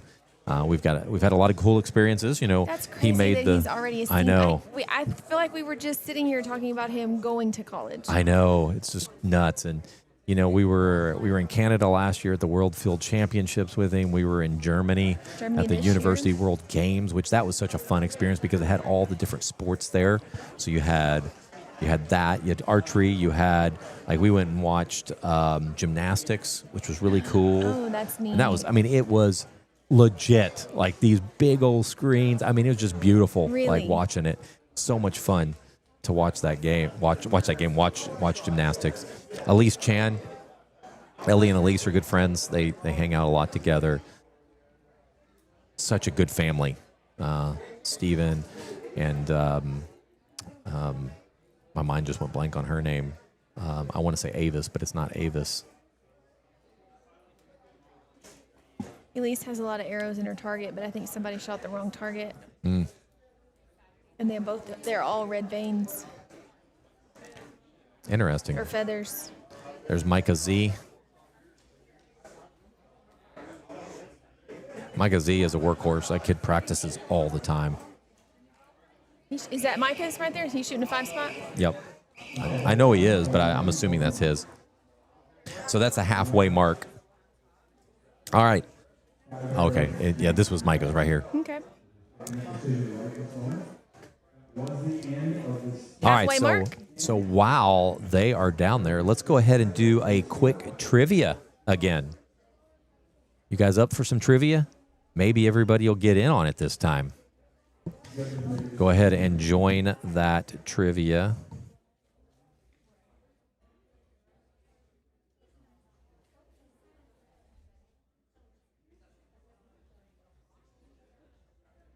Let's see, minty.com. Go ahead and put in your code, which is 41889547.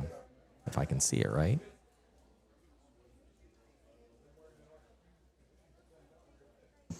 All right. We're waiting for a few people to join. You might have to announce it to everybody downstairs. They'll see it. They'll see it. Go ahead and join if you want to be a part of it. It won't come up on my... Maybe because I already scanned it once. No, it should let you. Carrie's trying to join. Carrie hasn't seen all these questions, so she wants to get in on the action. I have 100 tabs open here. Let's see if that fixed it. Just go to minty.com. Oh, there it is. That's why it was open in my browser. Finish.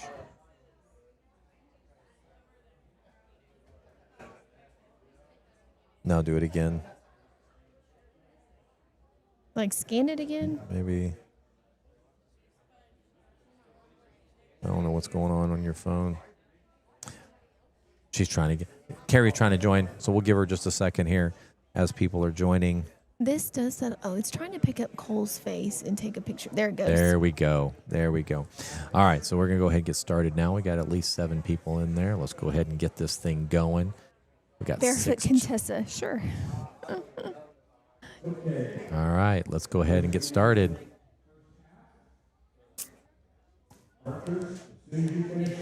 What hotel is the Vegas shoot at in 2025?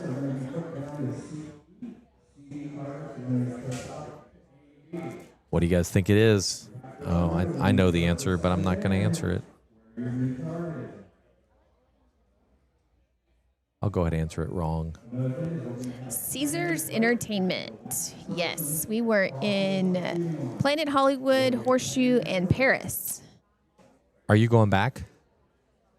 I think so. I think. Like we have it on our schedule. You had all kinds of smack you were talking last year. I didn't really like it. I loved it, but we were at the Paris. That weird. Yes, that's a must. I've already booked my hotel. Have you booked yours? No, we haven't yet. I would book it. What city will the NFA Indoor Nationals be this year? I'm excited for this one.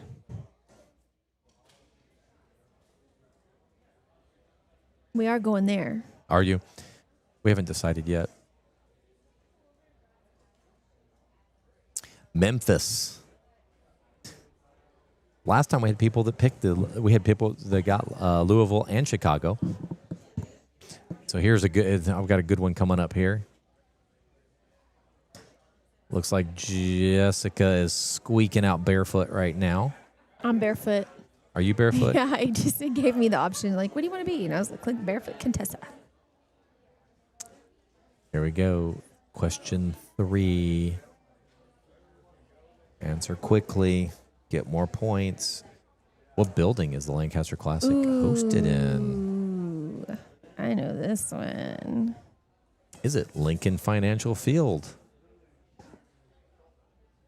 Mannheim Sport, Lancaster Arena, Or Spooky Nook. Spooky Nook. It is a crazy cool facility. All right, where are we? That's a good question.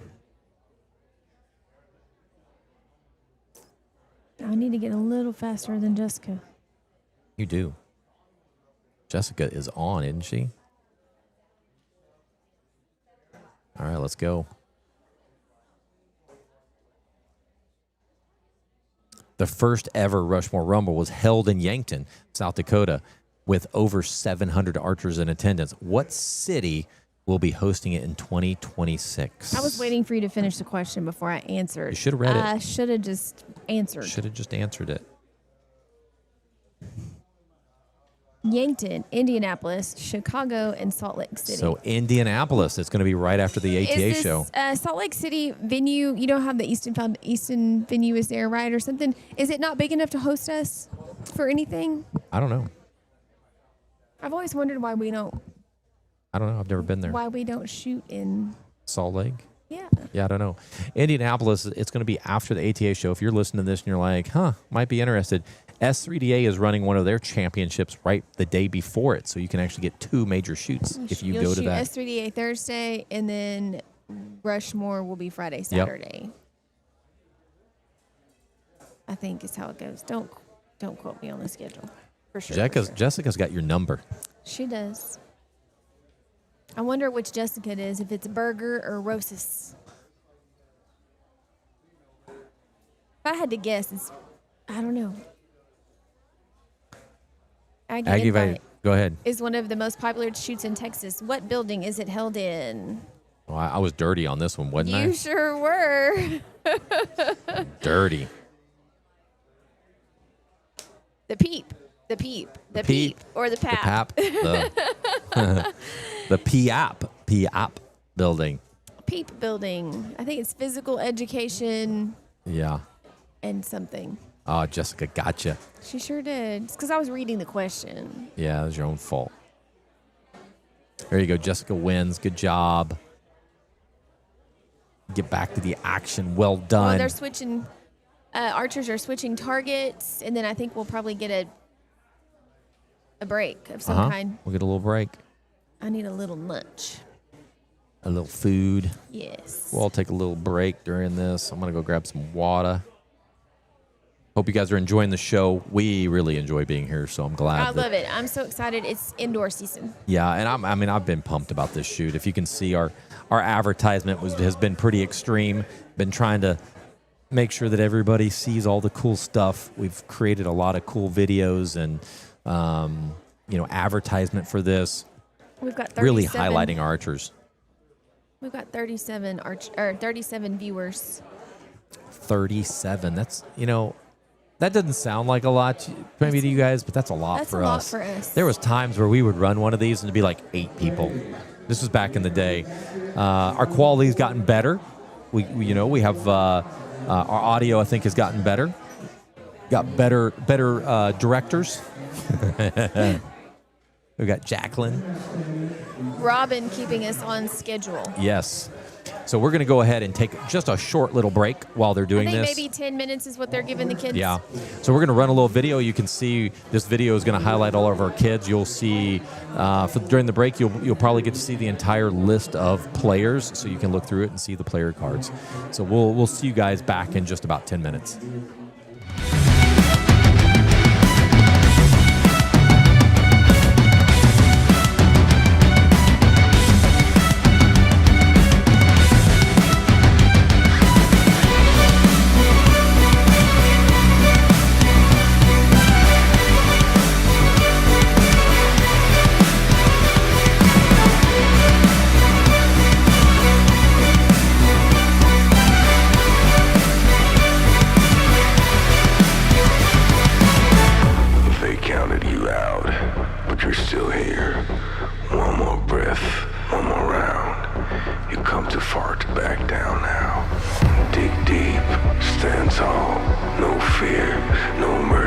This is the grind, this is the moment. Showing what you made of.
like nobody's watching. Don't really care if my rhythm's off, 'cause I'm gonna dance like nobody's watching me. I'm gonna dance by myself like nobody's watching. Don't really care if my rhythm's off, 'cause I'm gonna dance like nobody's watching me. I'm gonna dance, dance, dance, dance, dance, dance. I'm gonna dance, dance, dance, dance, dance, dance. I'm gonna dance, dance, dance like nobody's watching me. I'm gonna dance.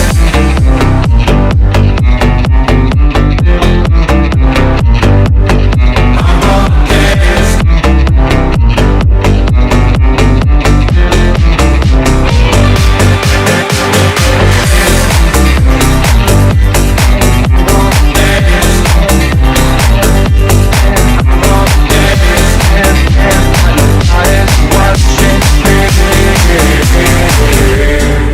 I've been trying to cope since you ran away.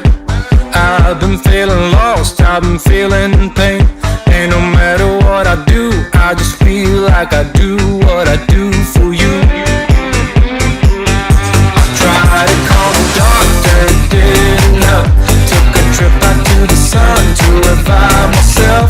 But no matter what I do, I just feel like I do what I do for you. I'm gonna dance, dance, dance, dance, dance, dance. I'm gonna dance, dance, dance, dance, dance, dance. I'm gonna dance.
dance, dance, dance, dance, dance. I'm gonna dance, dance, dance, dance, dance, dance. I'm gonna dance, dance, dance, dance, dance, dance. I'm gonna dance, dance, dance, dance, dance, dance. I'm gonna dance, dance, dance, dance, dance, dance, dance.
Welcome back, everybody. Back in action.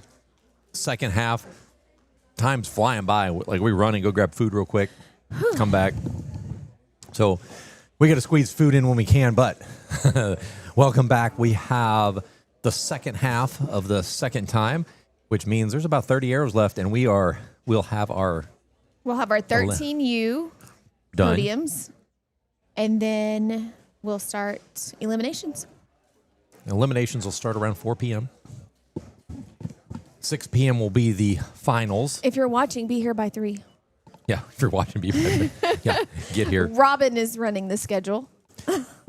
She's running the schedule, and she's keeping it tight. I went and grabbed some chocolate, and look what this one says for me. Look at you glow. That's right. I glow. And you know what? Flick over the camera to me real quick. And the reason why I glow so much, I got to put a little makeup on, you know. I got to dab, you know. Keep it real. What kind of chocolate do you have over there? dark milk chocolate caramel if you want one. I might have one in a minute. Noland out of Louisiana. We had a good group of Louisiana kids that came in for this. Love it. Love that they made the trek We like here. to travel. We have Travel to us. I think Cash Moffat. I think he's from Arkansas. I think he's Arkansas. I think it's Arkansas. Yes. Is it far though for them, or Probably. That's got to be a long drive. Anything up that way from here is long ways. It's really long for you. It's like Dallas to Chicago is probably about the same distance. Caitlin Shanklin. Good kid, good family. I mean, you know what? I say that about a lot of them. You know, I could say good family, terrible mom. Oh, there's Connor Gearing. Lorelai's Can't stand her mom. His mom. She is. His mom is something else. She really is. She really is. Talks all the time. We get on here and she's like, "Hey, take the twang out of my voice." Was it the twang? The squeak. It's the squeak. Take the squeak out of my voice. Take the squeak out of my voice. I do have a little squeak.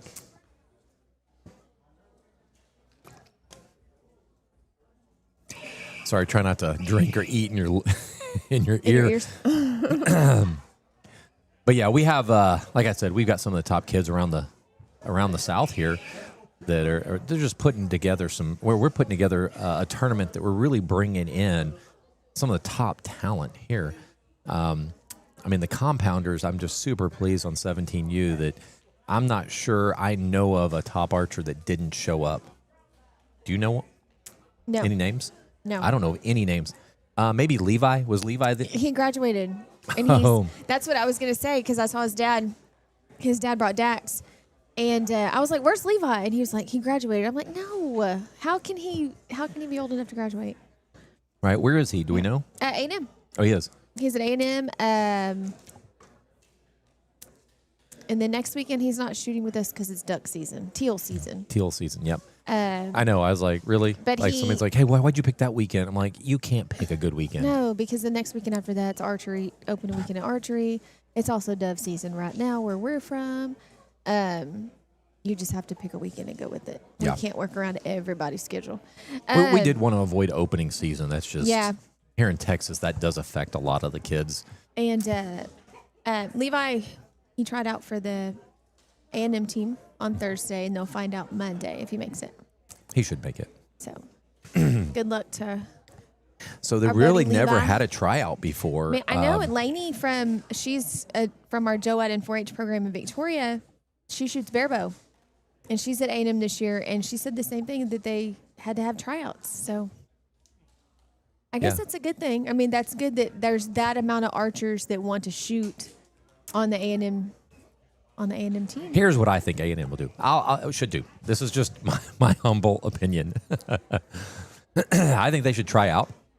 I think that's actually not a bad idea to have them try out where they have to make the team.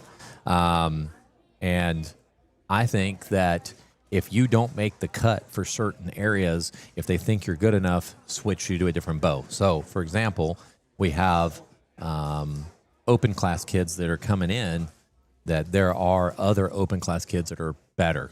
Right. You know, let's say, hey, we've got an option for you, bow hunter, because move to fixed because pins. their fixed pins need help. Like that is why they lost collegiate nationals. We were there, we watched it. Oh, they didn't have any fixed pins archer? They had them, they just didn't compete. They got to get some. They've got to get some kids in there that can compete at fixed at pins. fixed pins. Didn't Trenton? One of the guys started out as one of the guys that's shooting there, or maybe he might have graduated. I thought he Casey Caulfield's brother, Connor. Caulfield. He started out. Every year he did something different. Okay. Yeah. Hey, if that's what it takes to be on the team. You know, one year they that's knew. a cute picture. So they knew was their number 4, probably number 4 on the team for recurve. They switched into barebow. He broke every national record, That's and they so won awesome. collegiate nationals. You know, Is he still there this year, or did he graduate? No, he's still there. Ryan lives with Vanu. Oh, okay. Yeah, they Trenton's a 5th year this year, I think. Is Masters. Yeah. Working on his Masters. But this is his last year. Yeah. You can shoot for 5 years collegiately. Andrew Z, they all look so much older, don't they? I know. They've grown so much. Starting to look like adults. He was at the buzzer, too, on that one. Well, if he's the last shot, he's fast. He's a fast trigger. But, like, the buzzer went off right after he shot. It was the time? Were you watching the time? Yeah. Mr. Z visiting us in the booth. Yeah, we've got, like I said, this is 7th end. We'll have 5 more ends after this, and we'll see where we are. The key, just so you guys know, when you come into these competitions, you always want to be in the top 4. That's where you want to be. You don't want to be on the second bottom half. You definitely don't want to be in 8th. But with that said, for the 17U compound, it's going to be so close. We've seen it happen time and time again. 8th will beat 1st. It happens because there's just such a small number between them. So it just depends on who's going to hit that center and get those 7s. We've got our live scoring set up for the screen, so it'll be it'll be pretty fun this afternoon. I love that we're gonna do this thing in one day, to be honest. Next weekend, I'm already a little tired. Yeah, already tired for next week. Already tired. Yeah, that 17U class open compound is stacked. And these guys and gals shoot against each other multiple times throughout the year. So they know the competition that's ahead of them. And they also know that it can be any archer's day.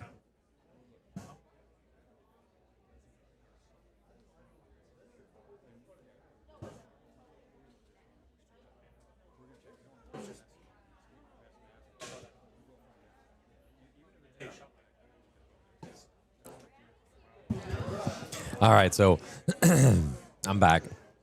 It's funny, I was just talking to one of our coaches, and he's noticing that one of the archers is shooting everything to the left, and so goes up to the archer and says, "Hey, what's going on?" And he's just like, "Oh, that's me." He's like, "Move sight. Your sight." I know if you are a Unless coach you're out fixed there. spin. If you are a coach out there and you work with open class or recurve, I'm sure you've heard that before. Oh, it's me. It's like, move your sight. I don't know. I mean, it happens in compound too. Why are they afraid to move that? 4 clicks one way or the other. No, it's the same thing. Like, Yeah. it's not. But my compound kids are that way too. My son is that way too. Connor, everything's my son used to be the everything's same to way. the right. Yeah, I know. I did that. Well, move it. You know what I mean? Like, if your group is that good and everything's one way, Sometimes then, I think then your bow just needs to settle in for the way you're shooting today. Not. So I think what happens is they'll shoot 1 in the center, 2 in the center, everything's going left, but they think it's them because they're only seeing 1 arrow at a time. I'll tell kids, go down there and look at the holes on the target. I look at the whole paper. And then when all of I a look sudden at they're it. like, oh, wait a minute, it looks like I'm shooting left. Like, put some clicks in it. Like, get Yeah. yourself back to the center. Yeah, and it's the lighting that's different. It's the atmosphere that's different. It's how you're feeling today. It's the shoes you're wearing today. There's, Right. I mean, it could just be you slept wrong on one side. I mean, it's really just a few clicks one way or the other is not a big deal. It's That's why they make those True. sights that way. true dat. And it's not that the archer's doing anything wrong. Yeah. It's just what their body is doing today. So Cole Ware, Nash, Connor. They're all 6.71. Just to put it in perspective, so K Scott leading it with a 403 is a 6.72. So the top 3 kids right now are all shooting on the same track. That's how close it is.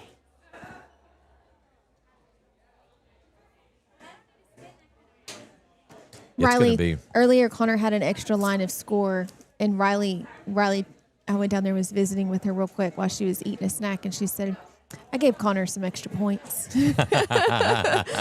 She put the score in on the wrong line. Yeah, no worries. It happens. But they usually catch it. And they fixed it, yeah. They usually catch it. It's a pack house here today, isn't it? It sure is. I need to do my arrow math. How many? We have 9 times 4 is 36. You can. Oh, you know what? I can. You better get that math together because I got a trivia question that has that one. Per end times 12 ends. Okay, 2,160 official arrows are being shot at this 12 p.m. line. If you add in plus 10 for their... She's doing the math. Is this Aggie math? Plus 10 for their warm-up. And then if you multiply that by 2... did we have a full house earlier, too? We had 36 archers. Total of 4,340 arrows shot in qualification rounds. It's pretty good. Yeah. Pretty good. I like doing the arrow math because sometimes it's like 20... Wasn't it Houston last year? It was like 20,000 It was crazy, like the that. number. Yeah. Like when you put the number together Yeah. for the target, like even the amount of arrows that they shoot, just, it's only 60 arrows per archer, but these targets take a pounding. Mm-hmm. Just preparing for this, we went ahead and cranked all the targets down, got them a little tighter, especially with people shooting micros. You don't want them to go through and hit the wall. Right, because the kinetic energy is different. Yeah. Just doesn't get as much friction, I guess, as it goes in. And Ethan Chan, he won Joad Nationals this year, indoor. Him and Kalen both shot 300s last year, Olympic recurve at our Siwat. Adam Shackelford. Let me go ahead and pull the screen up. I'm getting a little sidetracked here. So let's see. Adam. Should have totally put the names in alphabetical order so that I could find them.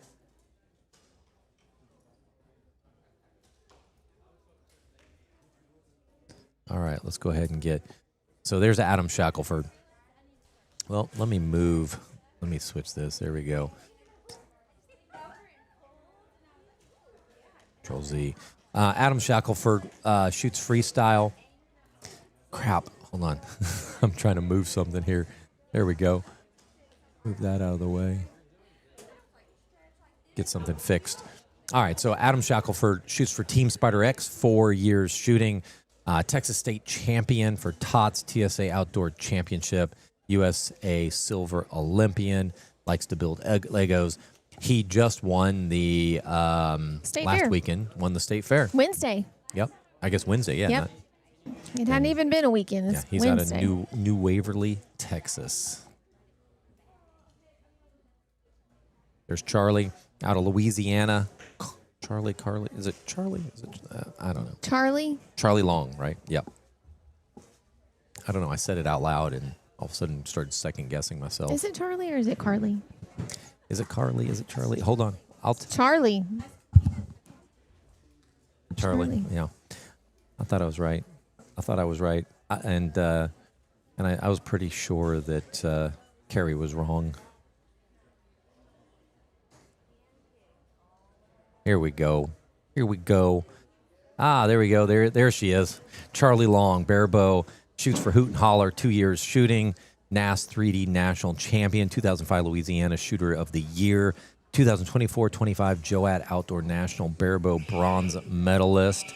Her hobbies is fishing. And that could be right, could be wrong. I seem to screw those up a lot. You know.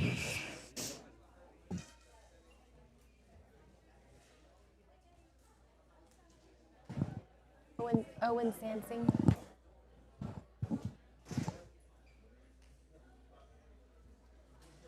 Let's go ahead. There's a good picture. Isn't that a good picture of Owen?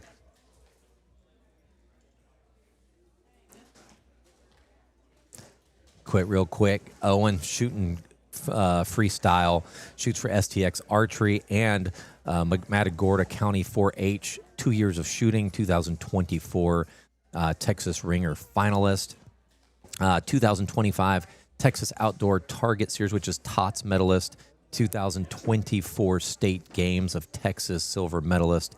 He loves archery, baseball, and swimming. Take a little bit of work to get all those words out at one time, wouldn't it?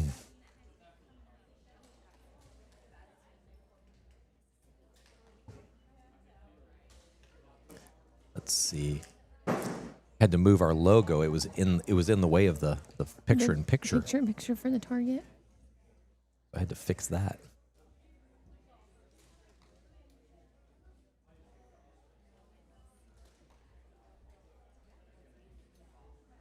What lane is he on? Oh, I don't know who that was. You know, let's look at here. If you can read this. He's close to the, so 5. Where'd he go? 6. He was with Landry. Did he walk off? Yep. Oh, we just missed him. Okay. He's on 6. Not that one. Oh, that's yours shooting. How does she have this filtered? 5, 6, A, 6, B, D. Andrew, Oh, A Andrew. Bear. We'll try to pull his up. I wonder if, and the only reason I say A Bear is because it says Louisiana. Hebert.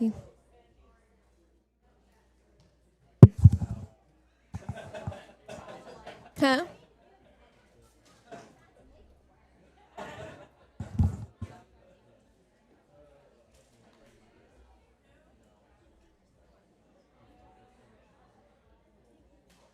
There he is.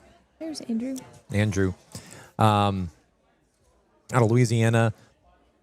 Whoops. He does not shoot for Spider X. I'm not sure. There must have been, that's a mistake on my part. 2 years of shooting. Second to Bayou, Bowman, Bullseye Blast. Nighttime. Say that 5 times. Nighttime 3D shoot. That's interesting. A nighttime 3D shoot. Third place in Siwab, which is their Siwat here. That's for youth. shoot your way across the bayou. Yep. First, the Bayou Bowman Dayberry Classic Youth. Wow. Hunting. He loves to hunt, compete in YHEC competitions and school archery. I'm going to go look up. Let me make sure. I'm going to fix something real quick. Let's look up Andrew.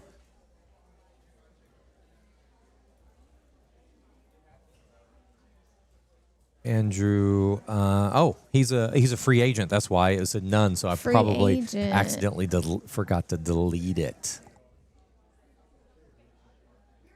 So that's what I did. So he does not work. He does not shoot for Spider X. I'll claim him if he wants to be claimed. Right. But,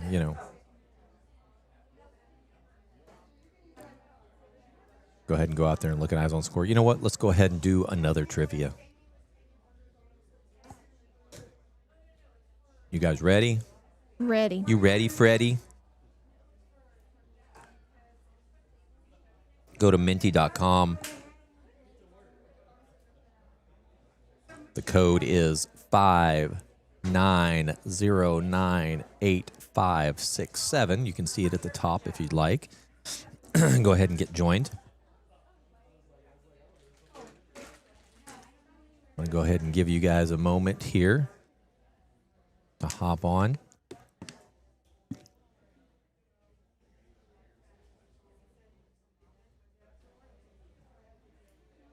Whoops, I need to So far, it's just me and I forgot to tell the crowd. It didn't switch on me. I got sidetracked with the other screen. Oh, there's a couple more now. Yeah, go ahead and join everybody. This is I had the wrong screen up, so we are now going to go ahead and do a quick little 5-question trivia. See if you guys can answer it. All right, let's go. First question. Got 5 people ready. Let's go. I'm going to win this one. Yeah, I think you are. When did Texas Ringer have its first competition?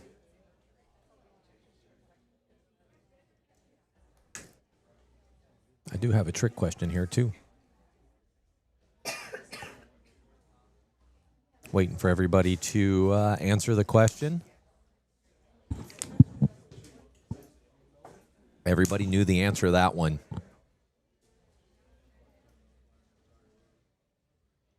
Everybody gets 1,000 on the first one. You could have been slow. Now it matters.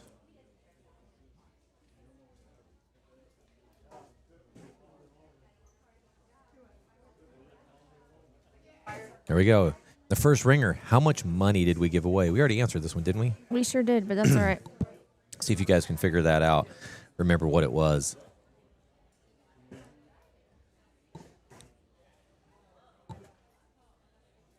$1,275. I'll give you guys a hint there. There you go.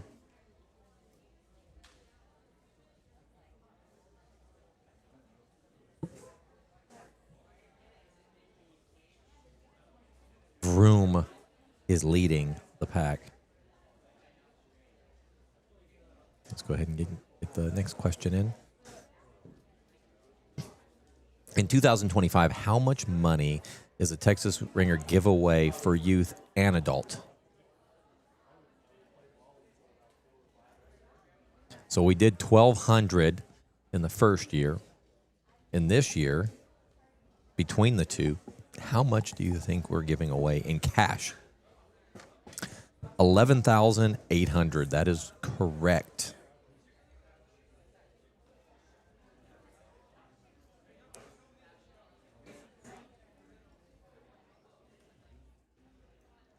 Question 4.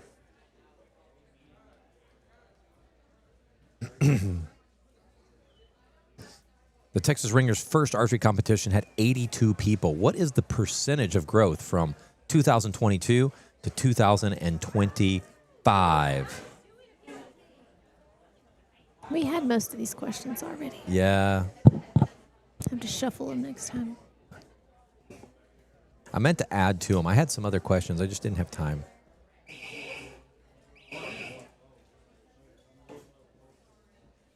All right, who's leading? Vroom is still leading. Last question.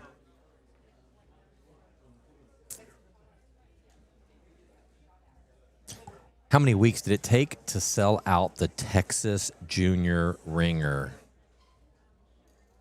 We answered that one, didn't we, earlier? Sure did.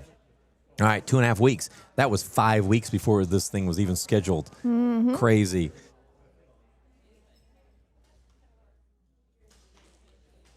Oh, it looks like Vroom won. Good job, Vroom. Thanks. Everybody's close. Well done. All right. Those are fun. We'd have to come up. Do you have Houston questions yet? No, I haven't. I'll send them to you. You can help me with them.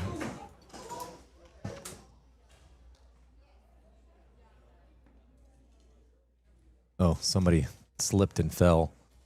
Looks like they're okay. Okay. Oh, it's one of the kids. She was probably rushing to. Yeah, I've fallen. All right, got some good archers down there. Like I said, there is Madeline Yee. It's a good picture of her. Landry smiling in the background. Oh yeah, let's see if I can find.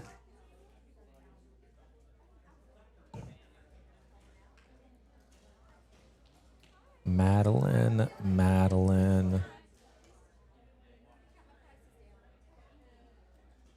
Oh, she's in here. There she is. Madeline Yee, Houston Archery Center. She's been shooting for 8 years, top 5 in U18 recurve in the U.S. 2025 Vegas Young Adult Champion, 2004 and 2005 Houston Livestock Show Rodeo recurve champion. Her hobbies are archery and horseback.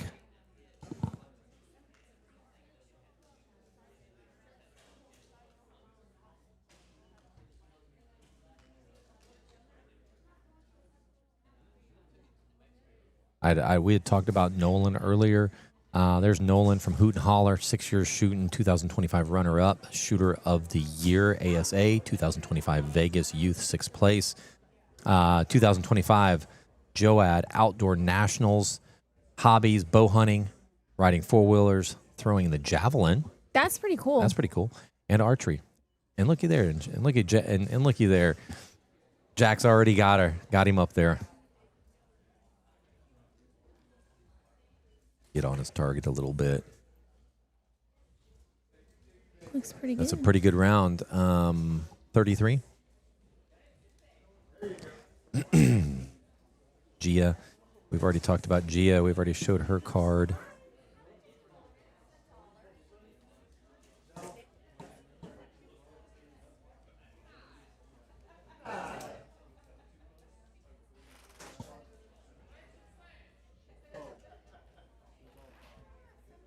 There we go. C12. So we haven't seen everybody. So one kid, Omar, I'm going to go ahead and pull Omar up. I don't know. We haven't seen him. Omar, this kid just started shooting this year. Part of Team Spider X. He won Joad Nationals in the bow hunter fixed pin. 2025 U.S. Joad. That was it. Fixed pin. Joad Target National Champion. TSAA Joad Outdoor Champion. Boy, he's had a good first year, hasn't he? He sure has. Painting, hobbies, painting, cooking, biking, gaming, being famous. He's going to be famous. He's got a someday. big personality. I know he can cook. Him and his sister bring us a lot of desserts, which we shouldn't be eating, but we eat them anyways. Landry. Let's go ahead and pull Landry up. There we go, Landry. This kid, she's great too. We just love her personality. Barabo, part of Team Spider X. They're out of Louisiana. 6 years of shooting. She has a ton of accomplishments. First, the 2025 NFA Indoor Nationals, which was in Chicago. Second place at ASA Camp Minden. First in NASP. So she actually shoots Barabo and she shoots NASP. Oh. I need you. And she loves to sew, read, and craft. All right. I'm watching Landry here for a minute. She's looking right at us. I wonder if she knows.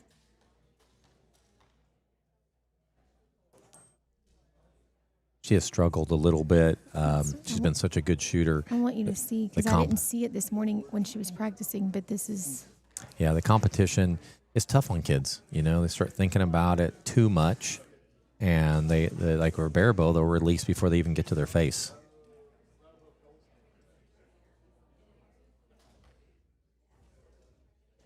Yeah. But I didn't she's see not that quite. earlier. Yeah, she's not quite getting to her face, and that's I wanted you to see it though. Like yeah. I wanted that way you can. Yeah, she's struggling a little bit. Can she see that the camera is pointing at her? I keep thinking like, well, she's off the line now. Yeah. I'm wondering If they that pay later- attention. I don't think they notice. Ever so often, I think kids notice like the camera, like going, zzz, if they're the only one there, they'll see the Right. camera move toward them. There's Connor. That's your boy. Connor What grade is G, he in? He's a freshman this year. Do you know how fast? I don't want to know. I need you to stop. Because, You know how fast that because goes by? from kindergarten to now, it went really fast. Oh, So it's so fast. Even like I thought it couldn't go any faster, and college was even faster. All of a sudden, I like blink, and my son, I have two. I'm gonna have Indy next year. I have 3 of my kids have graduated from college. I'm not. My mama heart is not ready. Is not ready for it. Yeah, mine either. We still have Ellie. We still have her. She's a freshman this year, so Right. we'll get to deal with it together. Maybe I'll be ready for her to leave. No, she is. Ellie is so sweet. I love all my kids. They're all different, but boy, she is like a little mini me when it comes to She's probably taking advantage of the only child. Oh, she does. She calls herself the only child. Like she legit. Like I was kidding around telling her that I was like, you're not an only child. She literally on Wednesday night, we drop her off at student ministry, she texted asking us to bring her food because she didn't like what they were having. And I was like, Amy just responds back like, eat the hot dog. Like, we're not bringing you food. Like, what does she think? Amy's like, what does she think? She's an only child?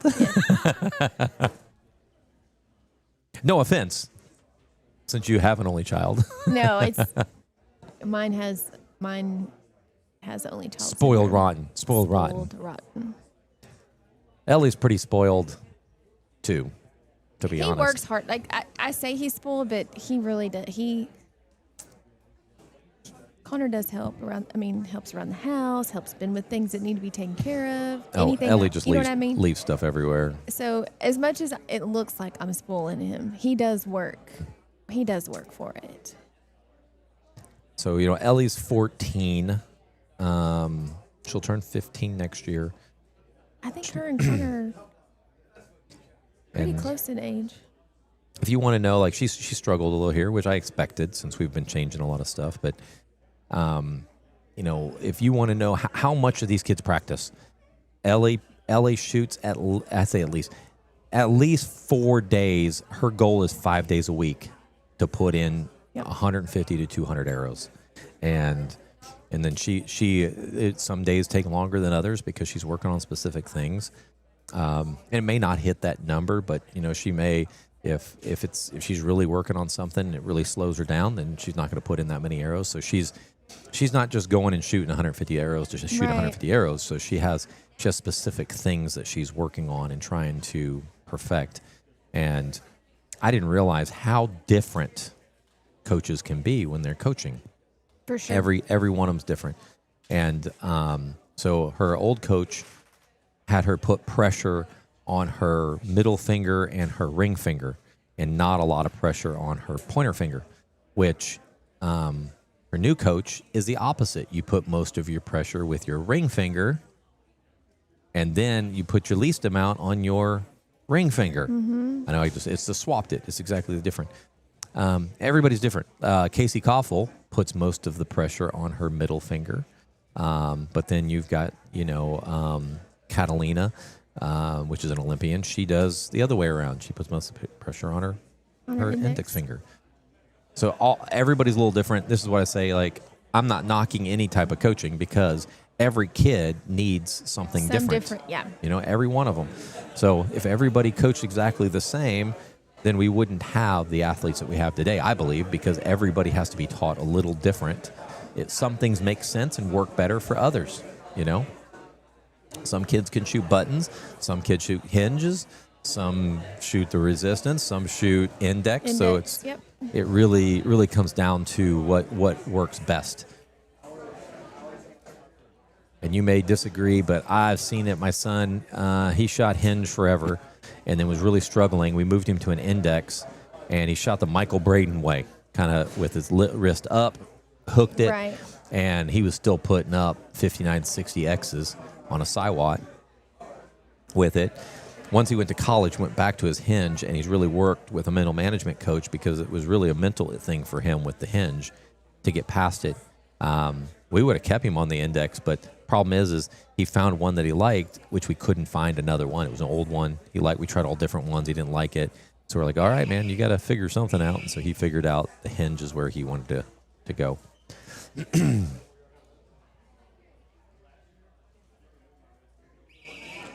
you guys, we are at Texas Archery here in Spring, Texas, bringing you the Texas Junior Ringer. Right after this shoot, we'll have the award ceremonies for 13U, and 13U can go ahead and collect their winnings, and they can stick around or leave. Then we'll move in at 4 o'clock. We'll move right into eliminations. It'll be the top 8 from each division that moves on. Cole Ware, kind of leading the pack so far. He is. I was just looking. How's his scores? I haven't even looked. So he's still leading the pack.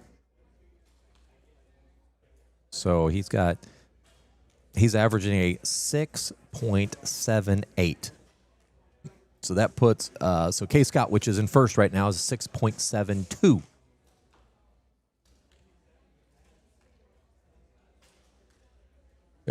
We have Cole We have Nash, and Nash is Nash is on his heels. 6.71.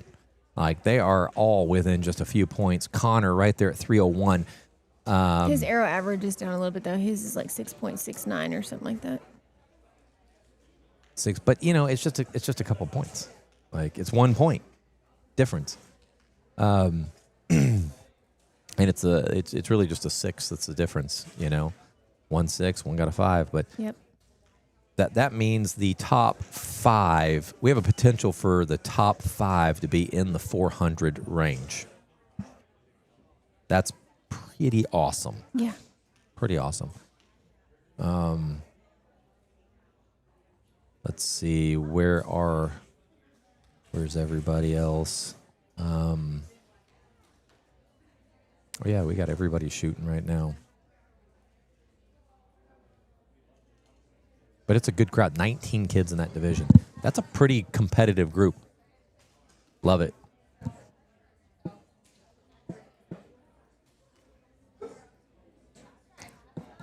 Let's see. Let's go to the U13. Khadijah's averaging a 5.49 and falling back a little bit on Talon. So that's going to be pretty close. She might squeak in there between Talon and Remington for the top 3, but it'll be, where's Kaylin? There she is. Or Khadijah. So she's going to be right there, top 3. So those top 3 are all going to be within a few points, I believe.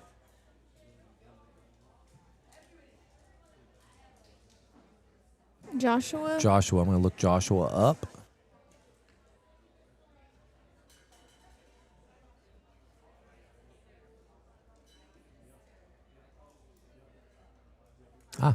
Hey, look, this is an easy way to find him. Look at there. Looks just the same, doesn't he? Bow hunter. Shoots for Cajun Archers Academy and Range. Been shooting for 3 years. First in Louisiana's USA JOAD. First in Mississippi. First in LFAA Indoor State Championship. Hobbies, hunting, fishing, working on the farm with his dad. That's pretty cool.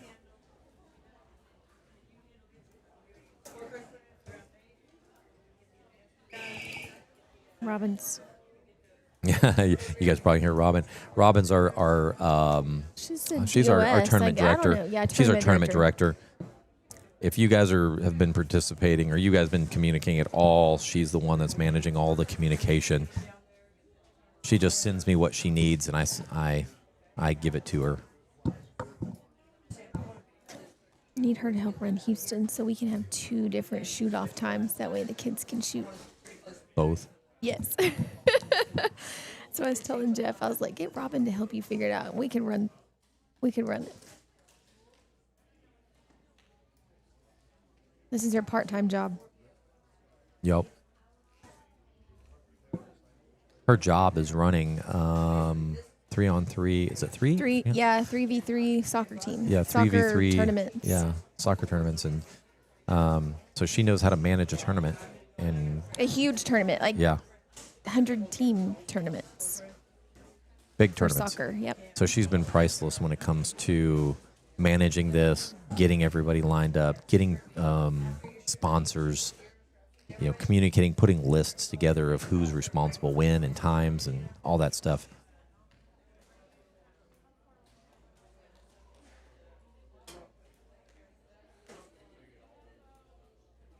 Yeah, I'm excited for the eliminations that are coming up. Me too. I'm a little quiet right We're gonna now. I'm have to tired, put but the I'm numbers up. excited.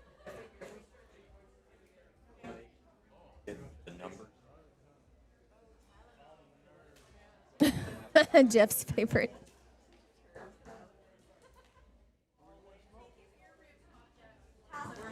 No, I like them. I like the flip cards. No, you're fine. Go ahead. Hold on. I'm gonna jump. I gotta jump off for 1 second.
All right, we're just trying to get some of the elimination stuff ready to go. Eliminations are going to be, in the past we've used flip charts. We were talking about using them. We're not going to use them. We're going to use Eyes on Score. Eyes on Score will give you the live score for each division. You'll be able to see rankings, not rankings, but brackets as well. Once we get to that point, we'll go ahead and enable it, and you'll see the brackets. So once we enable eliminations, brackets will show up. And when you click on the first round, there's going to be in the top right corner of each one of the. So it says freestyle, compound, 17U open. There's going to be this little thing on the right side. You click on it, it's going to show your division, and it'll show the whole breakdown of those head-to-head competitions. We'll try to have some of those where we can show you them. It's going to it just takes a little bit of work on our part to make sure that we can see them. It's not as easy as you think to have up. It'll be four divisions.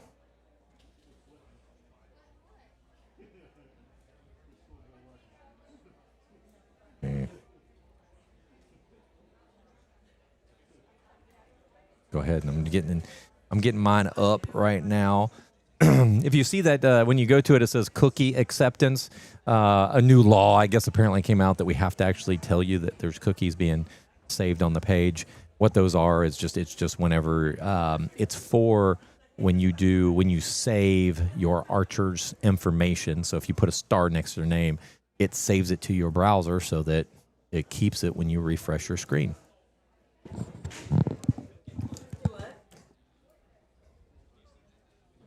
So live scores, I'm heading there right now because I got to pull it up on this other computer.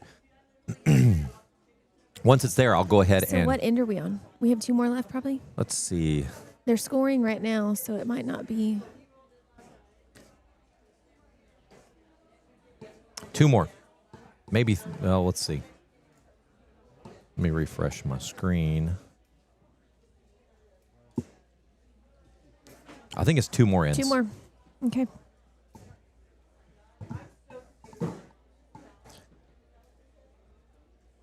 Well, congratulations to everybody so far that's shooting.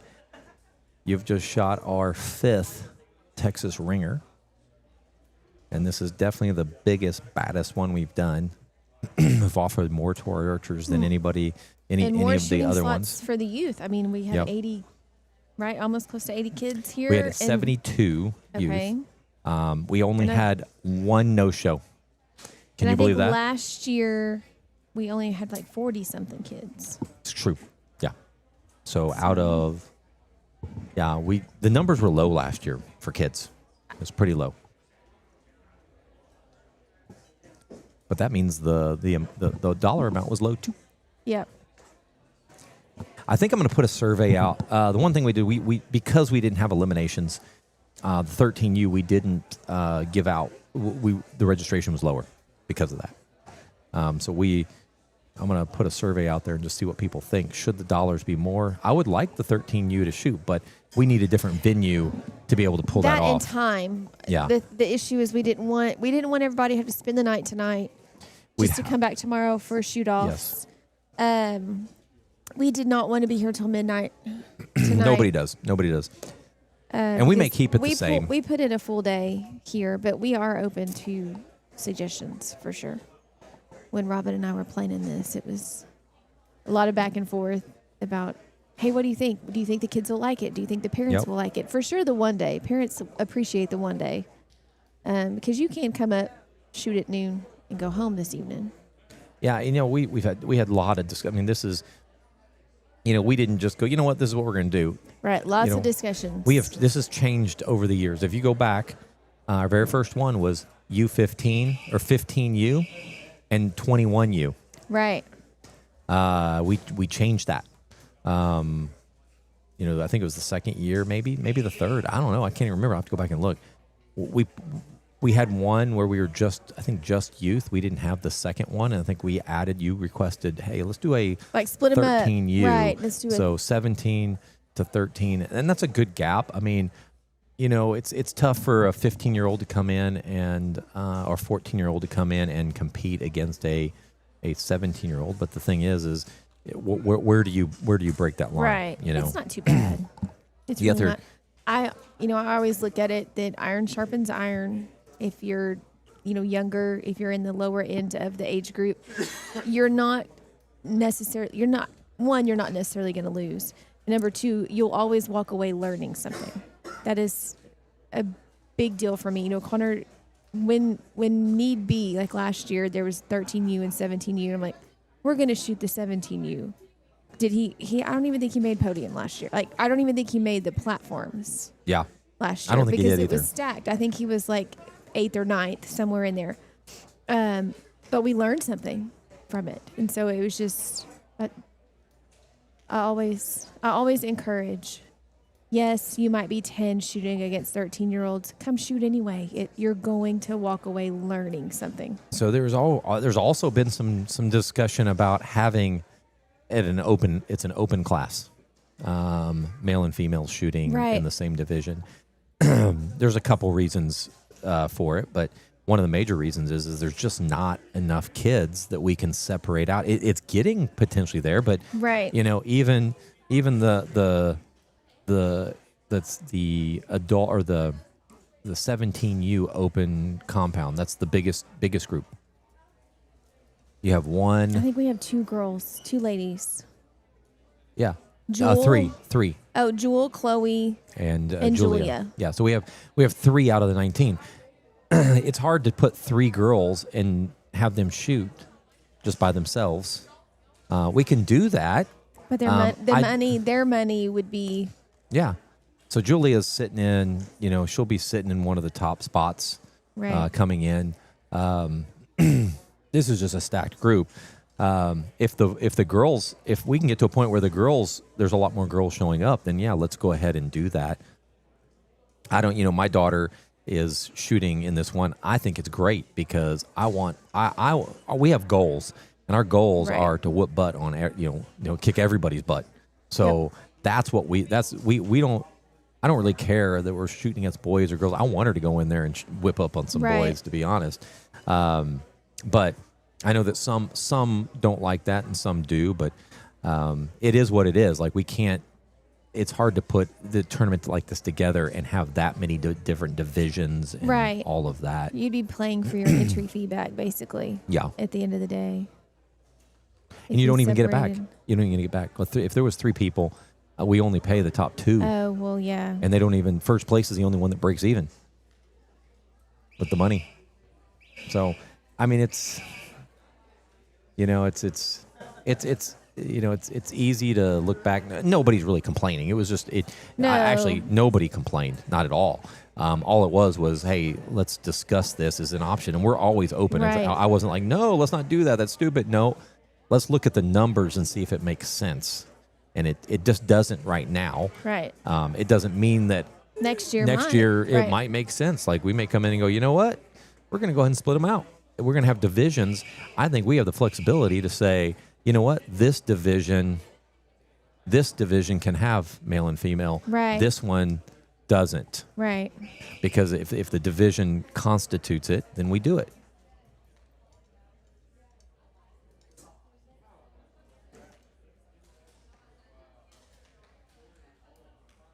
Literally, he's been shooting since just for maybe 2 months.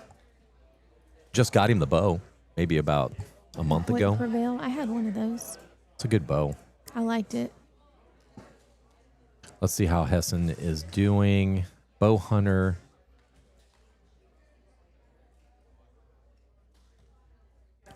So he's averaging 6.8. Okay.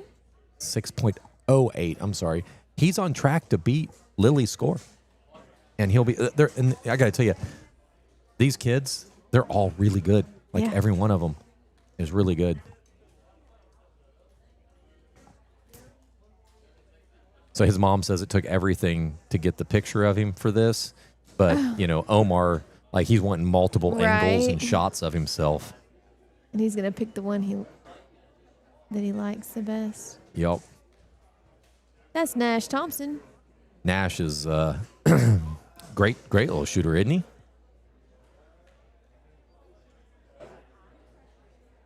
So Nash has been shooting really well for the last couple years. I say once they got him into a target bow, I mean, he shot well before. Now with a target bow, I think he shoots even better. Look Yeah, at that he's target. That he's looks tearing up pretty that good. center of that target. That was a good round. There's Khadijah.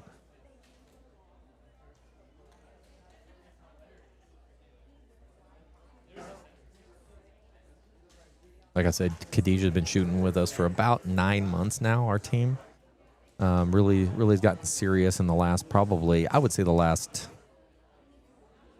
5 months, maybe. I mean, she was serious before, but once we got her a target bow, that's when things got real serious for her. The biggest challenge that we've had with her, and I think this happens with a lot of her time. She was such a slow shooter because she'd practice slow, yeah. and then we put her on a time. She's not getting it through her arrows, and so then Right. we had to start putting her on a time limit for each end just to kind of speed her up. But she doesn't get razzled like at all.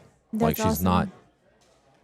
She doesn't shoot emotional at all, Right. which is great from an archer's perspective, you know.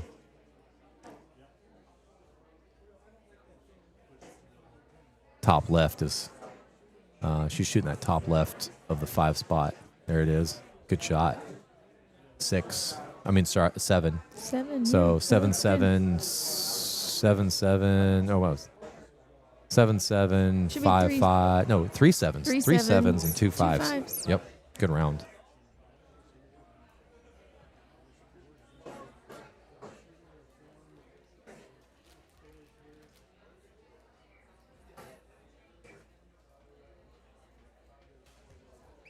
Yeah, Andrew, God dang. yeah, just got it off.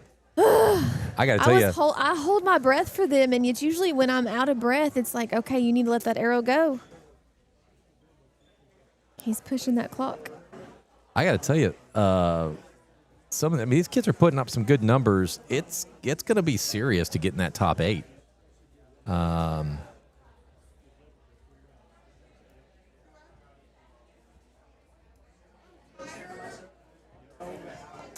So I don't think you make the top 8 if you don't shoot in the 380s or higher.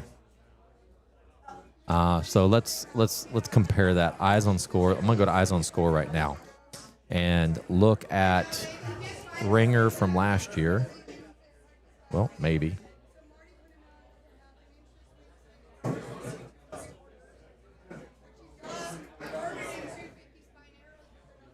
So Ringer, 2024 Ringer. So freestyle 17U qualification round. So $399. Let's see, top 8. So $370. So Chloe shot a 381. It was in 7th place. So I mean, these numbers are still pretty good. I think they're going to be higher though. I think 381 doesn't make it. because we've increased, like we're at 403, 402. Yeah, I don't think a 380. You might have to shoot a 390 to make it in the top 8 this week in that group. A 399 is leading it. A 399 is going to be in the bottom of the. I think it'll be in the bottom half of the top 8.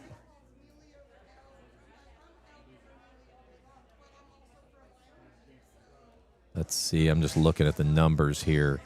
And we still had we had 17 archers compete last year. So we had a good number.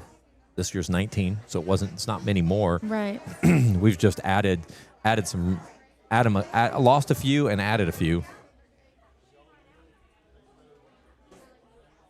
So that's last year's. Last scoring end. Last scoring end. We'll take a break. We will have a Get live. set up. Yeah, we'll have a live setup for 4 a.m. For 4 p.m. line. I'm gonna have to plug the mic in. How are we gonna do downstairs. this? I'm gonna have to test it. so that I can we'll put you on just a quick little video at the end of this so that I can test a few things to make sure Are we it's going to working. give awards live also? Yep. Okay. So we're going to do award live, but I need to make sure that the mic is working so that everybody can hear me. Robin says, as soon as I'm done right here, I need to go downstairs. So this is going to plug into this.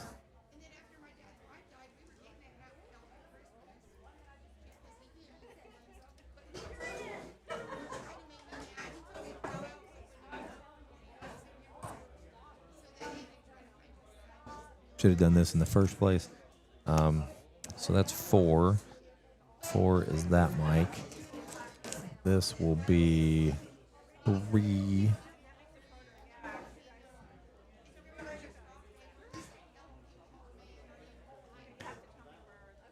I'll just need to make sure that when he starts using his mic, that it works.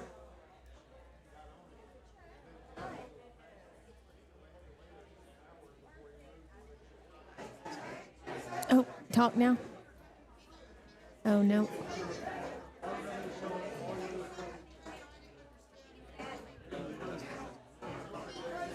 I can hear. Oh, I'm hearing. What am I hearing?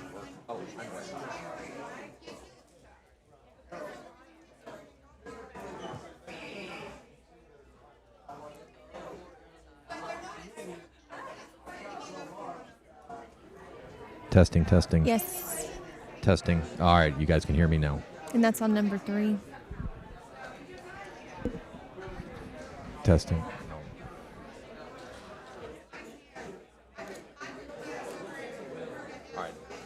All right, that's working, but now I need to make sure that this is working to this. What? Oh, I think, I wonder if our mics were coming through down there. I'm hearing. I don't know. No, I've got everything turned off now. I think they were because I could hear Cheryl more Yeah. than what I could, and I could hear the crowd noise more. All right, so we'll test that out here in just a minute. Yeah, testing. This mic is working good. Now I just got to make sure that the audio out is going into this, so everybody can hear it when I'm talking.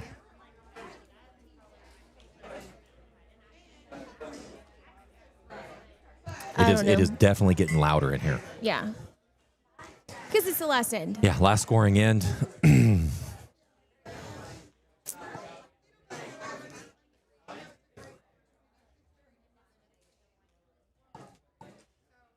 We thank y'all for watching. I'll go over our sponsors again before we end the qualification round. Stonebreaker Archery, Yost Archery, EW Bateman, TTT Strings, Summit Bowstrings, Custom King Archery, Full Draw Coffee Company, Texas Archery, and Gas Bowstrings. Lots of records for the Texas Archery have been broken already. We will update you on any more after the 12 p.m. line. This is the last end. We'll take a quick break, and then we will roll into awards presentation for all 13U archers and set up for the 17U elimination rounds.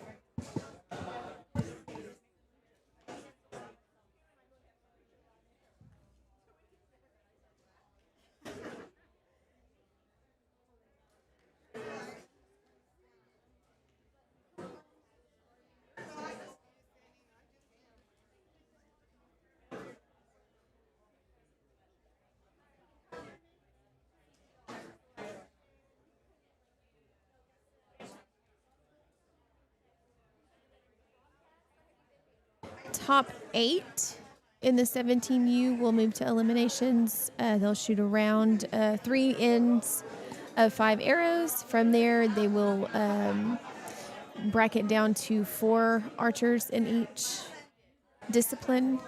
And then those 4 archers will compete for seeding, either bronze medal or gold medal match. And then we will have our matches on the platforms.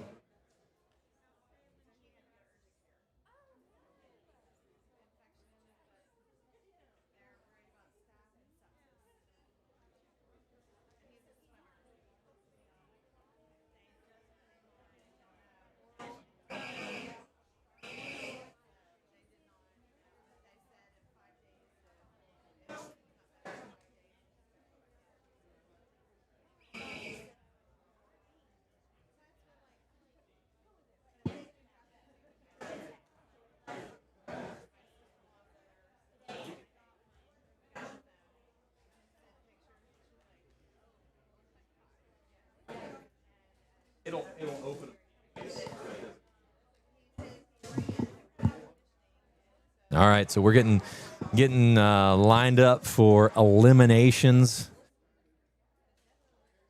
So if you can look, you can see top 8 from each division moves on.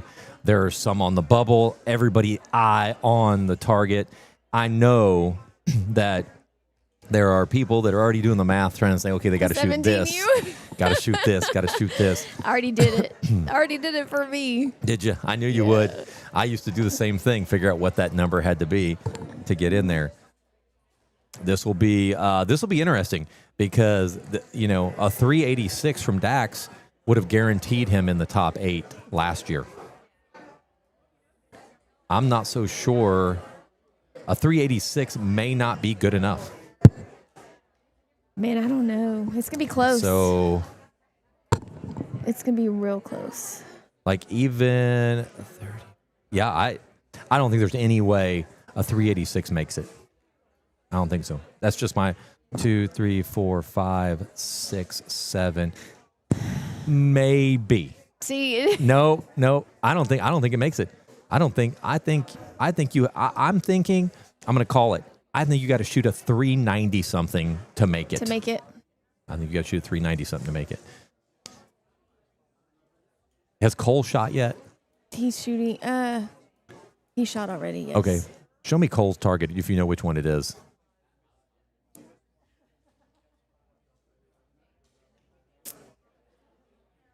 He's on 4B, which would be 4A. 4A? Because they swapped. Oh, yeah. Top of 4.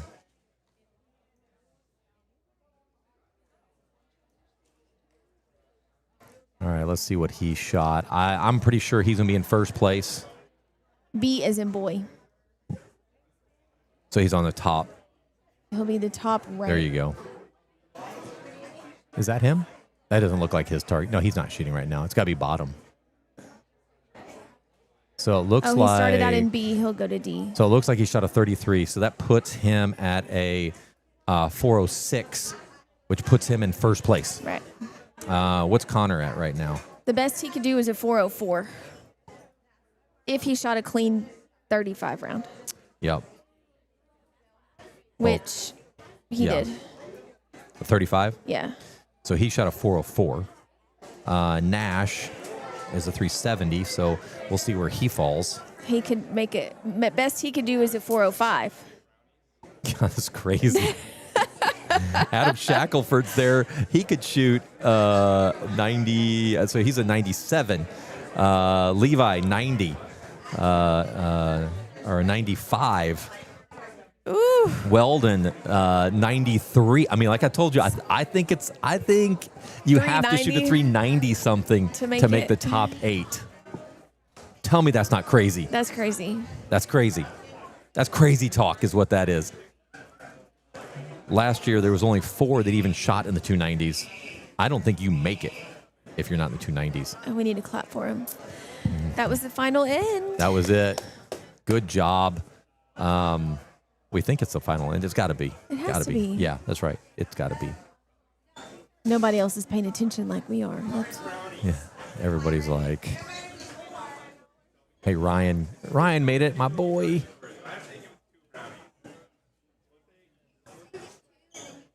Love that kid.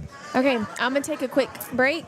Yeah, take a quick break. Because I need to go downstairs. Yep, I do too. I got to go down there and do awards with you. I got to test. Let me test it. All right, I'm gonna put you guys on mute for a second so I can go ahead and test this thing out. Okay.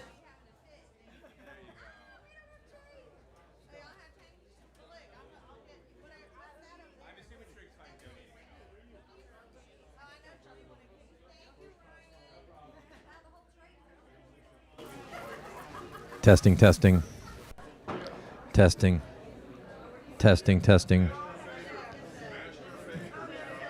Oh, testing. Is it working? Can you guys hear me? Yeah, you guys can hear me. Testing. There we go. Can you guys hear me okay? Go ahead and talk. Is it on? Because both of our mics are on the same. Maybe your battery went dead? Doesn't make sense that it's not working. Because they're on the same... I know. No, I have to do that so I can get a live... Testing, testing. They can hear me. Testing. Testing, testing. Testing, testing. It should just work because it's all off on the same channel. Is it? Yeah. Turn yours off. All right. Yes, ma'am. Yes, ma'am.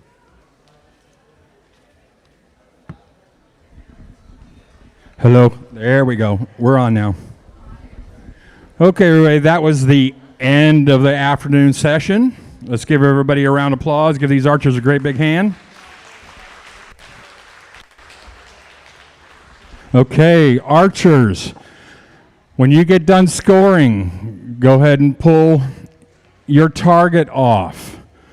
When you turn in your scorecards and you turn in your tablets, turn them in together, signed as a bail. Okay, all 4 of you show up and turn your scorecards in. We've got to check them and make sure everything's good. Then immediately after that, we're going to calculate all the U13 or the 13U, and we're going to have their award ceremony, and then we'll get on with eliminations.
Hey, welcome back.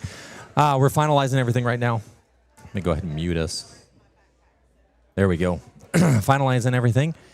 Had to hook up our other mic to get this thing to work. So we are kind of switching in between, even though I have this thing muted. Oh, I'm not muted. That's why. But let me go ahead and turn that down. Testing, testing. There we go. Done. I don't think anybody can hear me now. Okay, good. I was running up here. What's going to happen now, I'm going to leave the live feed going. I'm going to head down there so we can get the results for everybody, hand out for 13U, give out their checks. So I'll go through real quick. Freestyle Compound, 17U. I was wrong. It was a 389 that was the cut. So the 386, 385, those didn't make it. So you had to put up, 1, 2, 3, 4, 5 kids shot a 4 in the 400s this time. amazing. One of them being Julia Cook, sitting in 4th place right now with a 4:02. It's going to be a very competitive shoot-off, isn't it?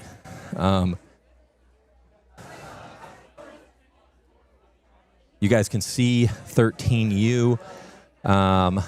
Looks like the results are in. I'm refreshing my screen just to make sure.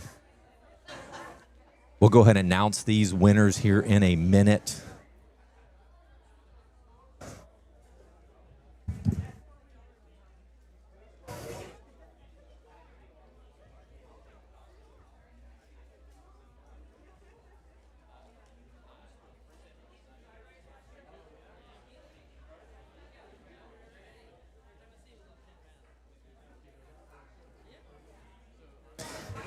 All right, so there was a few things I forgot to do was get new checks for this year. Remington second, Khadijah third with a 338. 366 was what won it. Ethan Chan for 17U. Ethan, Daniel, Kaylin, Madeline, Suresh, Micah Z, and Navitri. All made the top 8. Recurve 13U. Gia wins it with a 320. Elaine with a 310 for second. Vivian got third. Bow Hunter. Joshua Judas with a 340 takes a record and beats Teal for the national title for Texas Ringer, and Stockton in third. We have 17U Hessen with a 363, which takes another record. Takes the record from Lily that she just broke with a 360, but there's only 3 points between them. Ava and Joel and Andrew are going to be the top 5 coming in. Dean with a 264, which may have actually broke a record as well. I think it did. We have Carter, Laura, top 3. So those are going to be your podiums. We have Barabo, 17U, Nathan, Charlie, and Braden being the top 3 coming in. Austin right on his tails. TJ right on their tail. Miriam right on their tail. They're all within like a couple points of each other. And that is it. So I'm going to go ahead and give out the awards here in just a moment. We'll go down there. We'll leave the live stream going while we do this.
still here. One more breath, one more round. You come too far to back down now. Dig deep, stand tall. No fear, no mercy. This is the grind, this is the moment. Showing what you're made of.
by myself like nobody's watching. Don't really care if my rhythm's off, 'cause I'm gonna dance like nobody's watching me. I'm gonna dance by myself like nobody's watching. Don't really care if my rhythm's off, 'cause I'm gonna dance like nobody's watching me.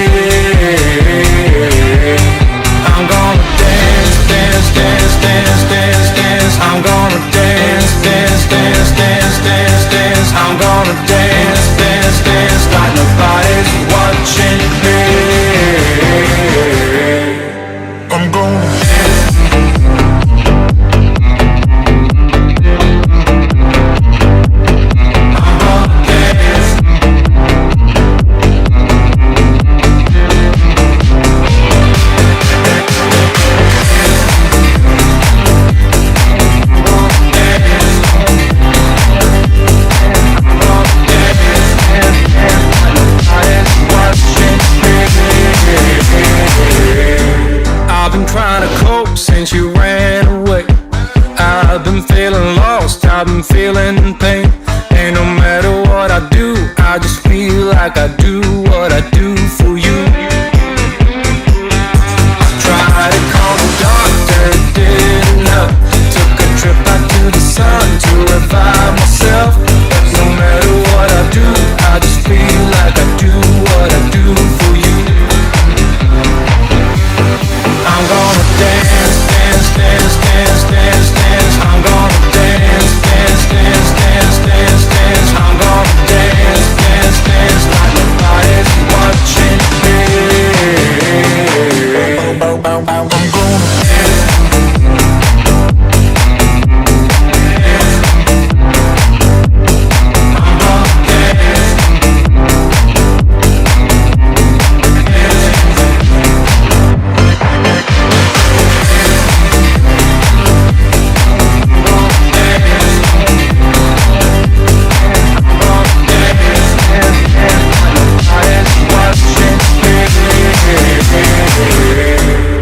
I'm gonna dance by myself like nobody's watching. Don't really care if my rhythm's off, cause I'm gonna dance like nobody's watching me.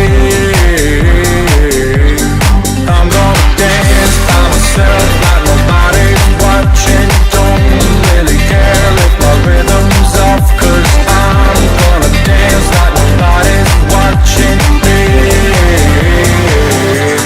I'm gonna dance, dance, dance, dance, dance, dance. I'm gonna dance, dance, dance, dance, dance, dance. I'm gonna dance, dance, dance, dance, dance, dance. I'm gonna dance, dance, dance, dance, dance, dance. I'm gonna dance, dance, dance, dance, dance, dance. I'm gonna dance, dance, dance, dance, dance, dance. I'm gonna dance, dance, dance, dance, dance, dance, dance.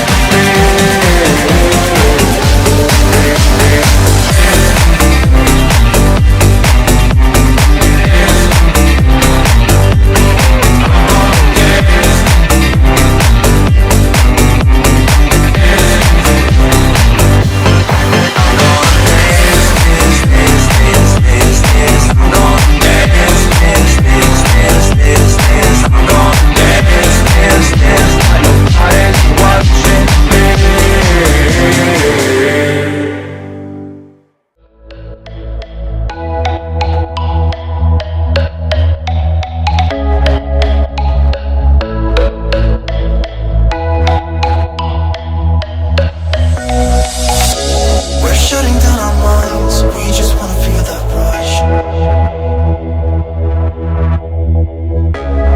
Losing track of time, but that's so typical of us.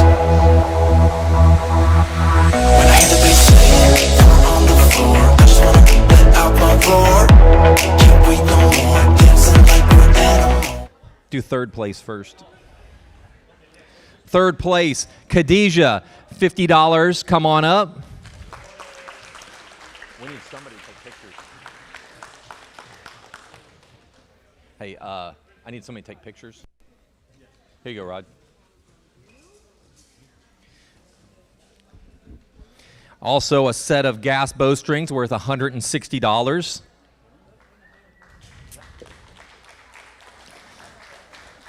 Second place, Remington Whitehead, $75, and a free set of gas bowstrings.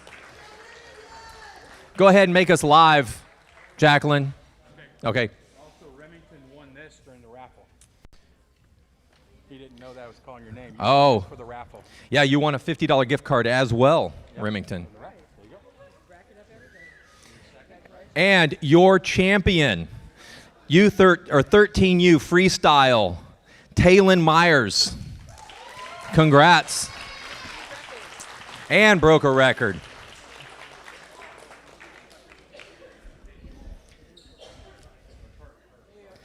All right, congratulations. We're going to go ahead and get pictures. You can hold that too, the picture. Hang on. Oh, there you go. Thank you. Perfect. Good idea. And you're going to hold that too.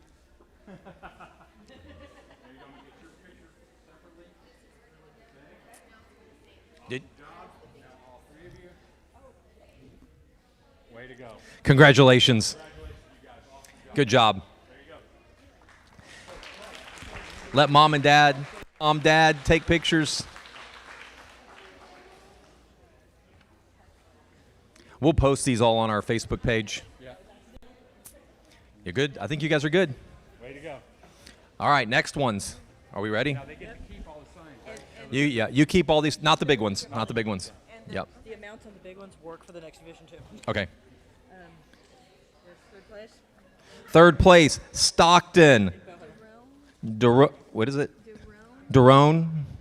I can't read your handwriting. There you go.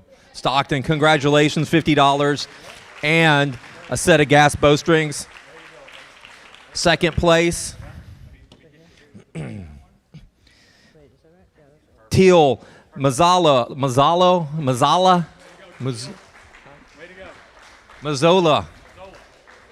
I'm terrible. I should not be doing this. This should not be my job. I'm terrible with names. And first place, Joshua Judas. And a new record. These records stick. Just to let you know, it was Judice. There you go. I knew. I should have known that. She had corrected me earlier. Hey, great shooting. And hold on, he had a record as well. He had a record. Where's the record? Oh. Oh, no problem. There you go. Good job. Hey, those gas bowstrings, parents, all you got to do, there's a phone number on there. You call them, they'll mail you the set of strings directly to your house.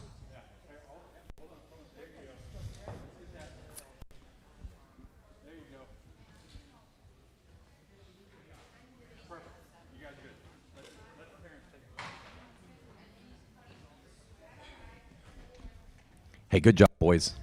Yep. Awesome job. Awesome job. We need to correct the big chat. If we can take just a second. And I need to go find out who won all these sixes. They're trying to get it together. The download didn't work. First place is what? 85.50.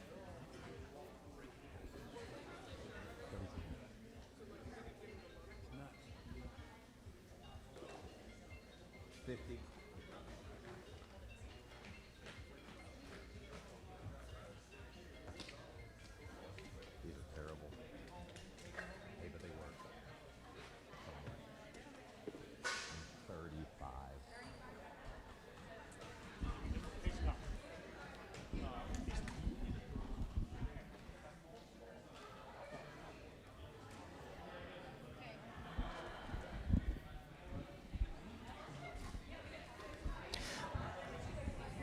All right, recurve.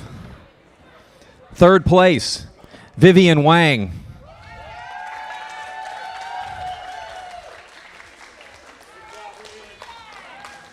Again, thank you, Gas Bowstrings, for donating a set of strings to every one of our archers. Second place, Elaine Pinto. Huh? Where'd he go? So we miss Elaine. All right, Gia, first place.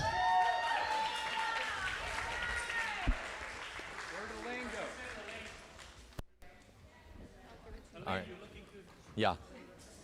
Yeah. Elaine took off, I guess. Where is he? Oh, is he coming in here?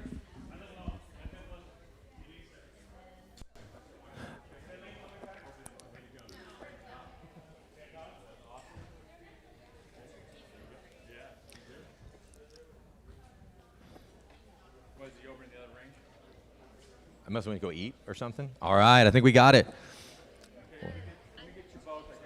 Okay.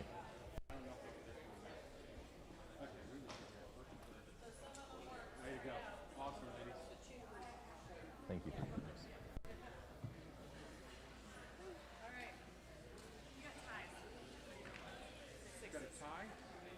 How many?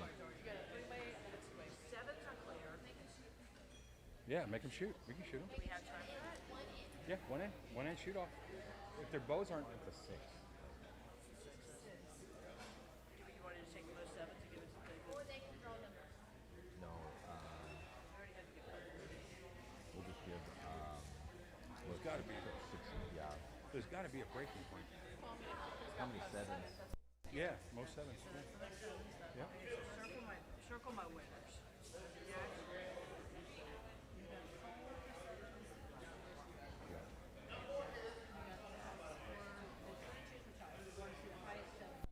But for this compound, that's later. They're shooting. These guys aren't going for 6s. No, Only. they're elimination.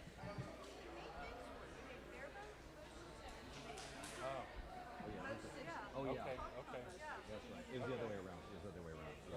So he doesn't. He didn't. We had 10 sevens. Then I got to go. How do I get her now?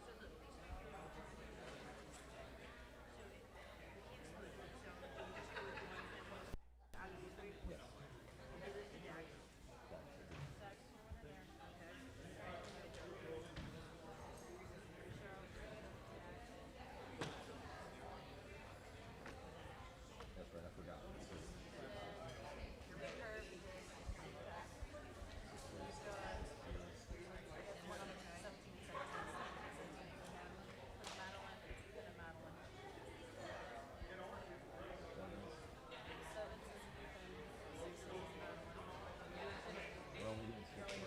But they tied.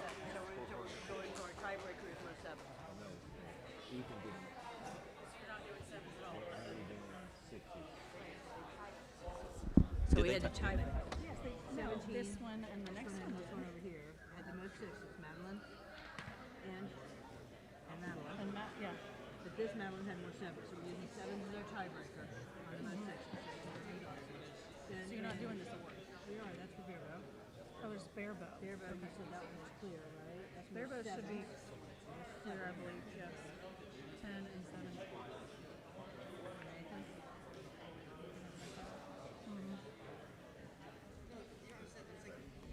The checks are And then Charlie had the most 6s. We don't care third about place, sixes for Bearbow. Bearbow. Okay. And there's one more division left. And that's I'm missing Bowder.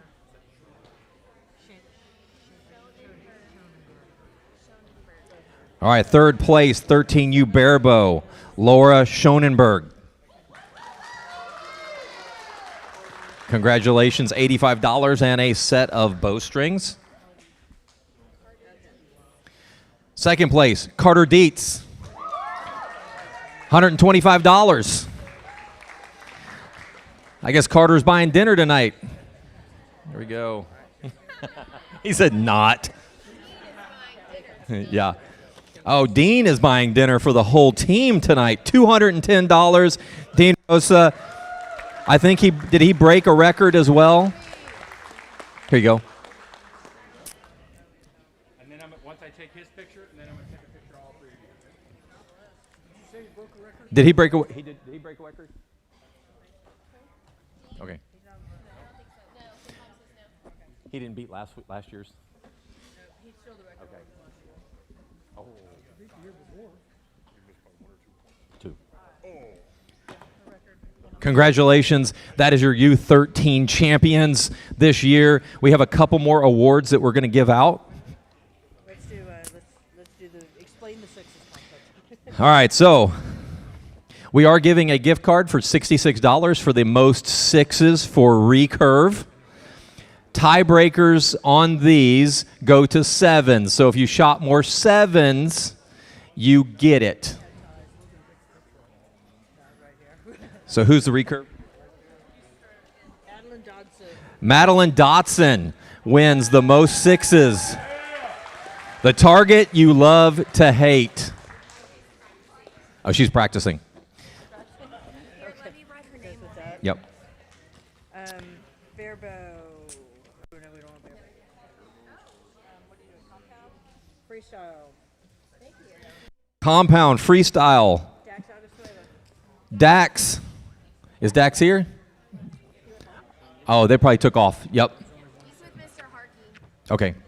I'll take his card. Bow hunter. Who's bow hunter? Bowhunter Hassan El Abid. Oh, Hassan. Most sixes. The target you love to hate. There you go. And a gift card for $66. Can we get a picture of him? Yeah, get a picture. Just stand in front of something. Yeah, we can take those signs down. Now, Barebow, explain this. All right, Barebow. So Barebow, this is the most sevens for Barebow. All right, so everybody else was sixes. This is the most sevens for Barebow.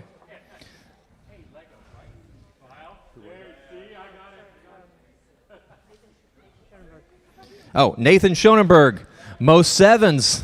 Congratulations. He's like 13. He shot 17 there. And he shot up. He was 13U shooting up. We'll get a picture. When he comes back, we'll get a picture. Yeah. We got the most sevens. We thought it would be fun to have a little, awards on top of that because as a compounder, recurve, bow hunter, you hate sixes. So we thought, why not have an award for it? All right. Thank you very much. We're going to go ahead and get ready. About 30 minutes, we're going to start eliminations. So everybody, once we hit eliminations, just remember that if we finish soon, we're just going to keep going and keep going. Even though we say that bow hunter is at 6 p.m., we're just going to go ahead. If it's at 5:45, we're going to get everything going and get you shooting right away. Okay. Top 4 will be shooting on the platform. All right. So we'll have a gold medal match, bronze medal match. Bronze medal match will be first. Gold will be second.